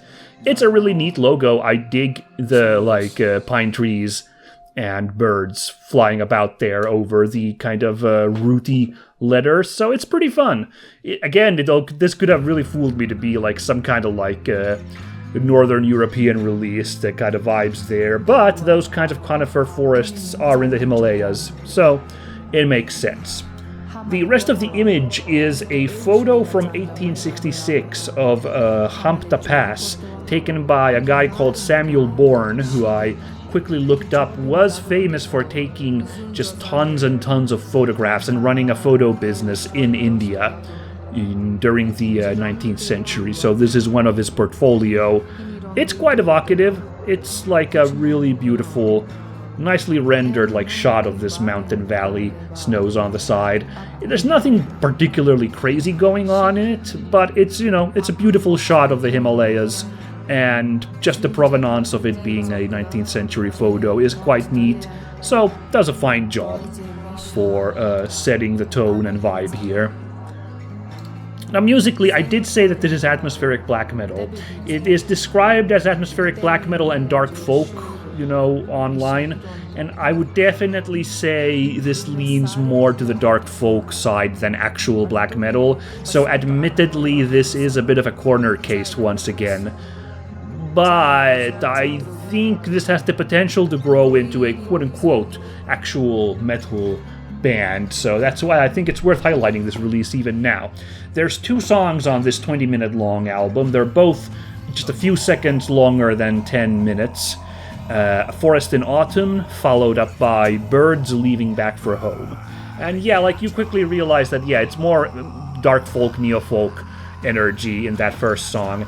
It has a dark energy to it, absolutely, and I think that coupled with some harsh lyrics slipped in there definitely, like, that give it like a little bit of a black metal energy. Like, I can see there being quite a bit of crossover between black metal fans and this kind of music here, because the energy does come off like that. However, it does come off like it's building up to, a big explosion, like now all the, like, grinding, pounding guitars and, huge blast beats burst out, but that never happens during those 10 minutes. It's more just vibing, but, like, it's got kind of an ominous, dark, like, it's kind of with an almost spoken word kind of, narration, singing over some acoustic guitar playing, which then advances into the aforementioned harsh vocals, and you slip in, like, some kind of, like, local kind of percussion, like, some kind of, like, chime or something, along with, more like traditional percussion, like, a little bit more, folksy drums in there. And it has a nice hypnotic, ominous quality to it that it makes it fun to listen to, definitely. And the second song is kind of a catharsis from that first song. It's actually, like, for the most part, much more chillaxed of a song. Like, it has a more easygoing vibe to it. So it's, like, even less black metal-y, I suppose, in that sense. It doesn't feature harsh vocals in it. It mainly, has, again, just the kind of, like, folksy influences there with drums and chimes and some, like, easy, lyrics. And some, well, I say easy lyrics, I don't speak the language used here, which I'm going to guess is Hindi, so I can't attest to the lyrical content itself, but it does actually build up rather neatly, that second song, because there is kind of a bit of an explosion at the end, like a culmination. But it is, again, it's the more like chillax acoustic instruments that, like, really pop off rather than like a big metal number. And there's some delightful bird calls mixed in with this song, so to go with the whole bird theme as well, that, adds to the, like, vibes of it. So yeah, for 20 minutes, I really did vibe with this album. Again, because it's only an EP, that kind of diminishes my, interest, like, a little bit. I don't know why, but it's because, like, I listen to individual songs quite often, but, like, this, like, But as a kind of debut, this is really interesting. I'm curious to see if, like, the black metal influences are going to become bigger as this project is continued. I hope it does continue, because this is a great foundation. And if you need some folksy vibing right now, this EP is pretty solid for that. So please do check out Vikshipt for those vibes, yeah? Alrighty.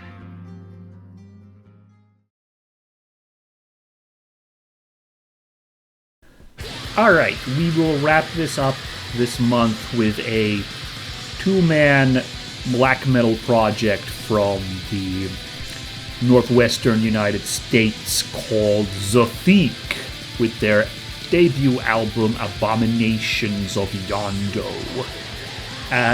Zotheek, for the literary-minded, refers to Clark Ashton Smith, one of the classic pulp writers of the early 1900s. Zotheek is the name of a setting for a lot of his fantasy writings, so that might be where you recognize that. And this album is indeed, it is a concept album based on Mr. Smith's writings altogether. The lyrics are credited as based on his poetry. I have to say, my understanding is that Clark Ashton Smith is not as well known as his contemporaries Robert E. Howard and H.P. Lovecraft. He's from that same circle of pulp writers, knew these guys, but I'd say he's the lesser known out of these three, and I have to admit that I haven't read any Clark Ashton Smith, so I can't provide any perspective on how well this music matches his works, or how well the lyrics match or any of it, but might as well bring it up since it is relevant, and there might be listeners who are familiar with that stuff, so there you go. This is one of the weakest bird connections we've had in a while, I will admit. You've probably already worked it out looking at this album cover, that the bird is the pommel of that sword in the middle, where you can see a two kind of bird head there. I think it's supposed to be some kind of vulture, some kind of bird of prey there. Yeah, so there's no real bird in this image, there's just, that's definitely a bird head that's double split there on the pommel of that sword. I'm sure about that. So it's kind of not a very strong bird reference at all, but it's the last album we're looking at here on to this month's episode, so you can cut me a little bit of slack. Now, this album art, as I have checked from the credits, is based on, it is contemporary art from Clark Ashton Smith's time. This is a late 19th century, early 20th century French illustrator named Raphael Freyda. A little surprising, because I tried to look up some of his work, and they all seem like deliberately grotesque kind of anatomical images, whereas this is just this kind of pulpy, simplistic look. But I think the guy was very, very prolific in his artwork, so maybe he slipped in this simpler stuff in there as well. I don't know. That's the credits I found. It's a simple album cover, but it works for this kind of real grassroots made by two guys, simple black metal, especially with this kind of medieval pulpy sound. This looks like it could be from some kind of parchment, a print from something like that. This image, this really simple design with really kind of basic colors, or again, a 19th century, early 20th century, woodblock print thing, so the mood is pretty perfect for what you're expecting from this kind of album, even if the image is rather simplistic ultimately. But it's a fun kind of, it evokes pulp. It's good. It's fine in that sense. It's a perfectly good album cover. I like it. And musically, this album, Abominations of Yondo, which by the way also I believe is an actual novel by Smith, maybe, or a collection of short stories, some kind of work from him.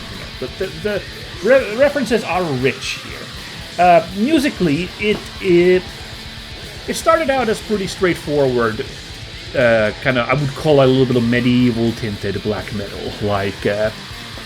It's not the rawest I've ever heard, but it's pretty straightforward and kind of warbling, and there's a little bit of synth accompaniment there. I felt the credits just have sounds listed, not specifically keys or synth, so I don't know, but we'll go with that, And I don't think the first song, Averroin, really got me super all that interested. So it wasn't a strong album opener, I hate to say, but it laid the groundwork being a intense black metal song, dark, proper warbling guitars and intense pounding. I did think the vocals were alright. This is doing something that a lot of black metal we've listened to does, where it's kind of distorted and echoey, I think to add to the kind of mystique, but I've been kind of on the record that I don't really like that sound. I wish the sound was better, especially when the production values on the other instruments, the actual instrumentation, is pretty on point. So I think I would have, otherwise preferred that. However, I think an intensity and a special kind of force comes through on these lyrics, these vocals. So I do think this one at least manages to be a little bit more interesting than a couple of examples we've listened to.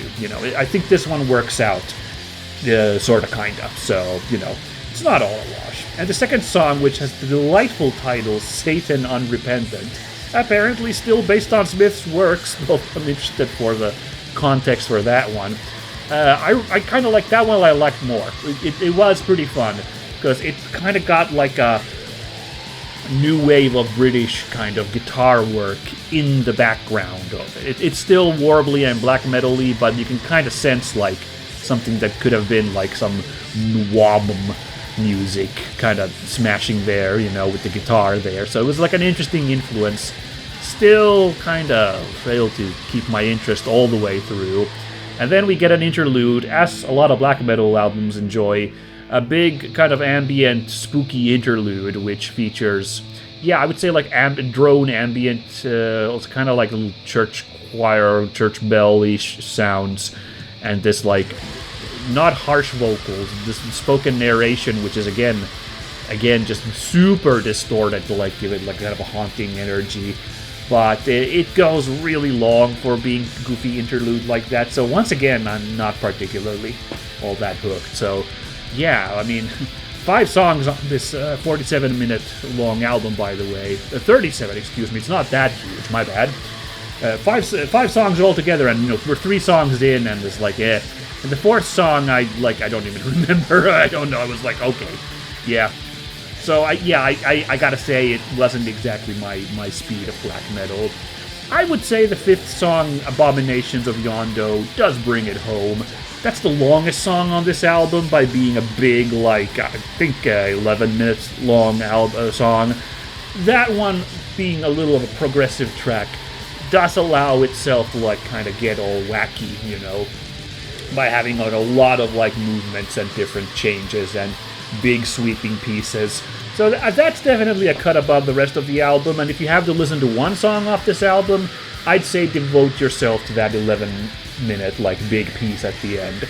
But ultimately, this whole album isn't for me, sadly. It seems like a solid instrumentation and solid work from black metal veterans from the scene in the United States, so no shade or anything, but me personally wasn't super into it except for that last trick there. So, if this kind of medieval black metal is your vibe, then check it out. Otherwise, might be a pass for you as well.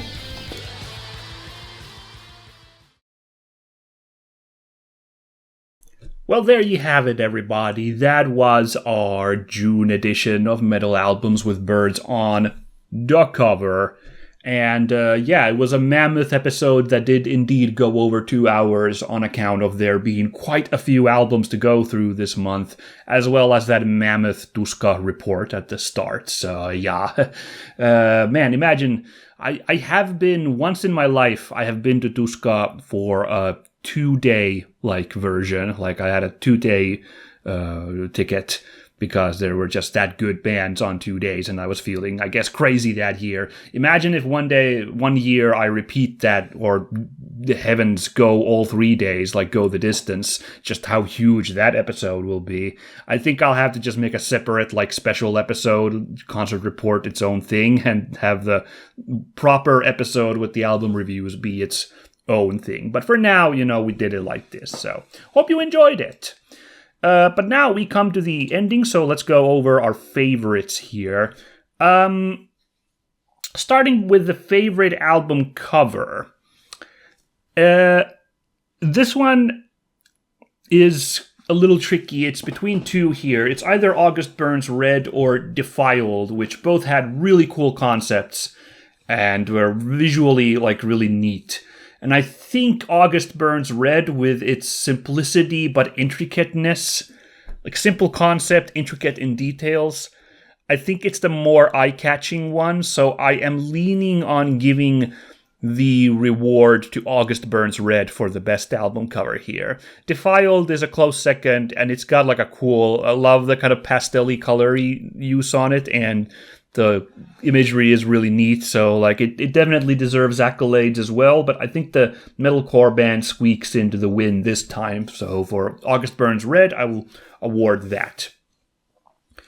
Also tricky, I'm also teetering on two choices here on what was my favorite album, like, just musically, what was the best one to listen to. There's two choices there as well that both were like I came out of nowhere to surprise me, The Heavy Eyes as well as Prime Creation. And I don't know if this is recency bias because I listened to Prime Creation after I listened to The Heavy Eyes. So I don't know if it's that, but I want to lean on Prime Creation being my favorite. It how should I put it? Like, it just was like a really solid run all throughout, and it surprised me. It delighted me by a power metal album, because I had read power metal. I was like, all right, that's what we're doing. So its intensity and its melodeath leanings delighted me, you could say. And it was just like a very evenly good album. The Heavy Eyes was also like surprising. I don't know, after a few less interesting stonery doomy albums that I had listened to over this year, I thought The Heavy Eyes had a nice kick-ass energy to it, but I guess it's just not quite as even, since there's a bit of a stretch of like a couple songs near the end where I kind of check out, whereas with Prime Creation, I feel like I could listen to that again and again, like the whole thing, and have a really good time. So, congratulations to Prime Creation then. You squeak out the win for the best album here. I hope the next one is just as good, and you also have a more inspired actual album cover on it. So then it'll be great to just give the wanted 2 double reward thingy for you guys. We'll see how it goes. Yeah. All right, I won't belabor this giant episode this much longer anymore. It's looking like next month, July, is going to be a lot more quieter. I think that was the same last year as well. I will have some live music reports to provide as well, and it's going to be something weird, so I hope it'll be fine. This is kind of just turning into my little fireside chat, like rambling about what I did in the preceding month kind of thing. But it's musically related, so it should be good, and the music, like the actual albums we'll be looking at, will be the usual fare. That should be really good. So I hope folks in the Northern Hemisphere continue to have a pleasant summer. All my wishes of strength and, resilience out to folks who are being battered by the ridiculous heat waves that are plaguing us this year. And for folks in the Southern Hemisphere, I hope the winter's been a pleasant one, and hope it also continues being nice as well. Folks on the equator, I don't know which season you guys have right now, rainy season or dry season, but hope it's pleasant for you folks as well. Yeah. This has been your pal Minsk with Metal Albums with Birds on the Cover for June, and we are signing off, and I will catch you next month. Bye-bye!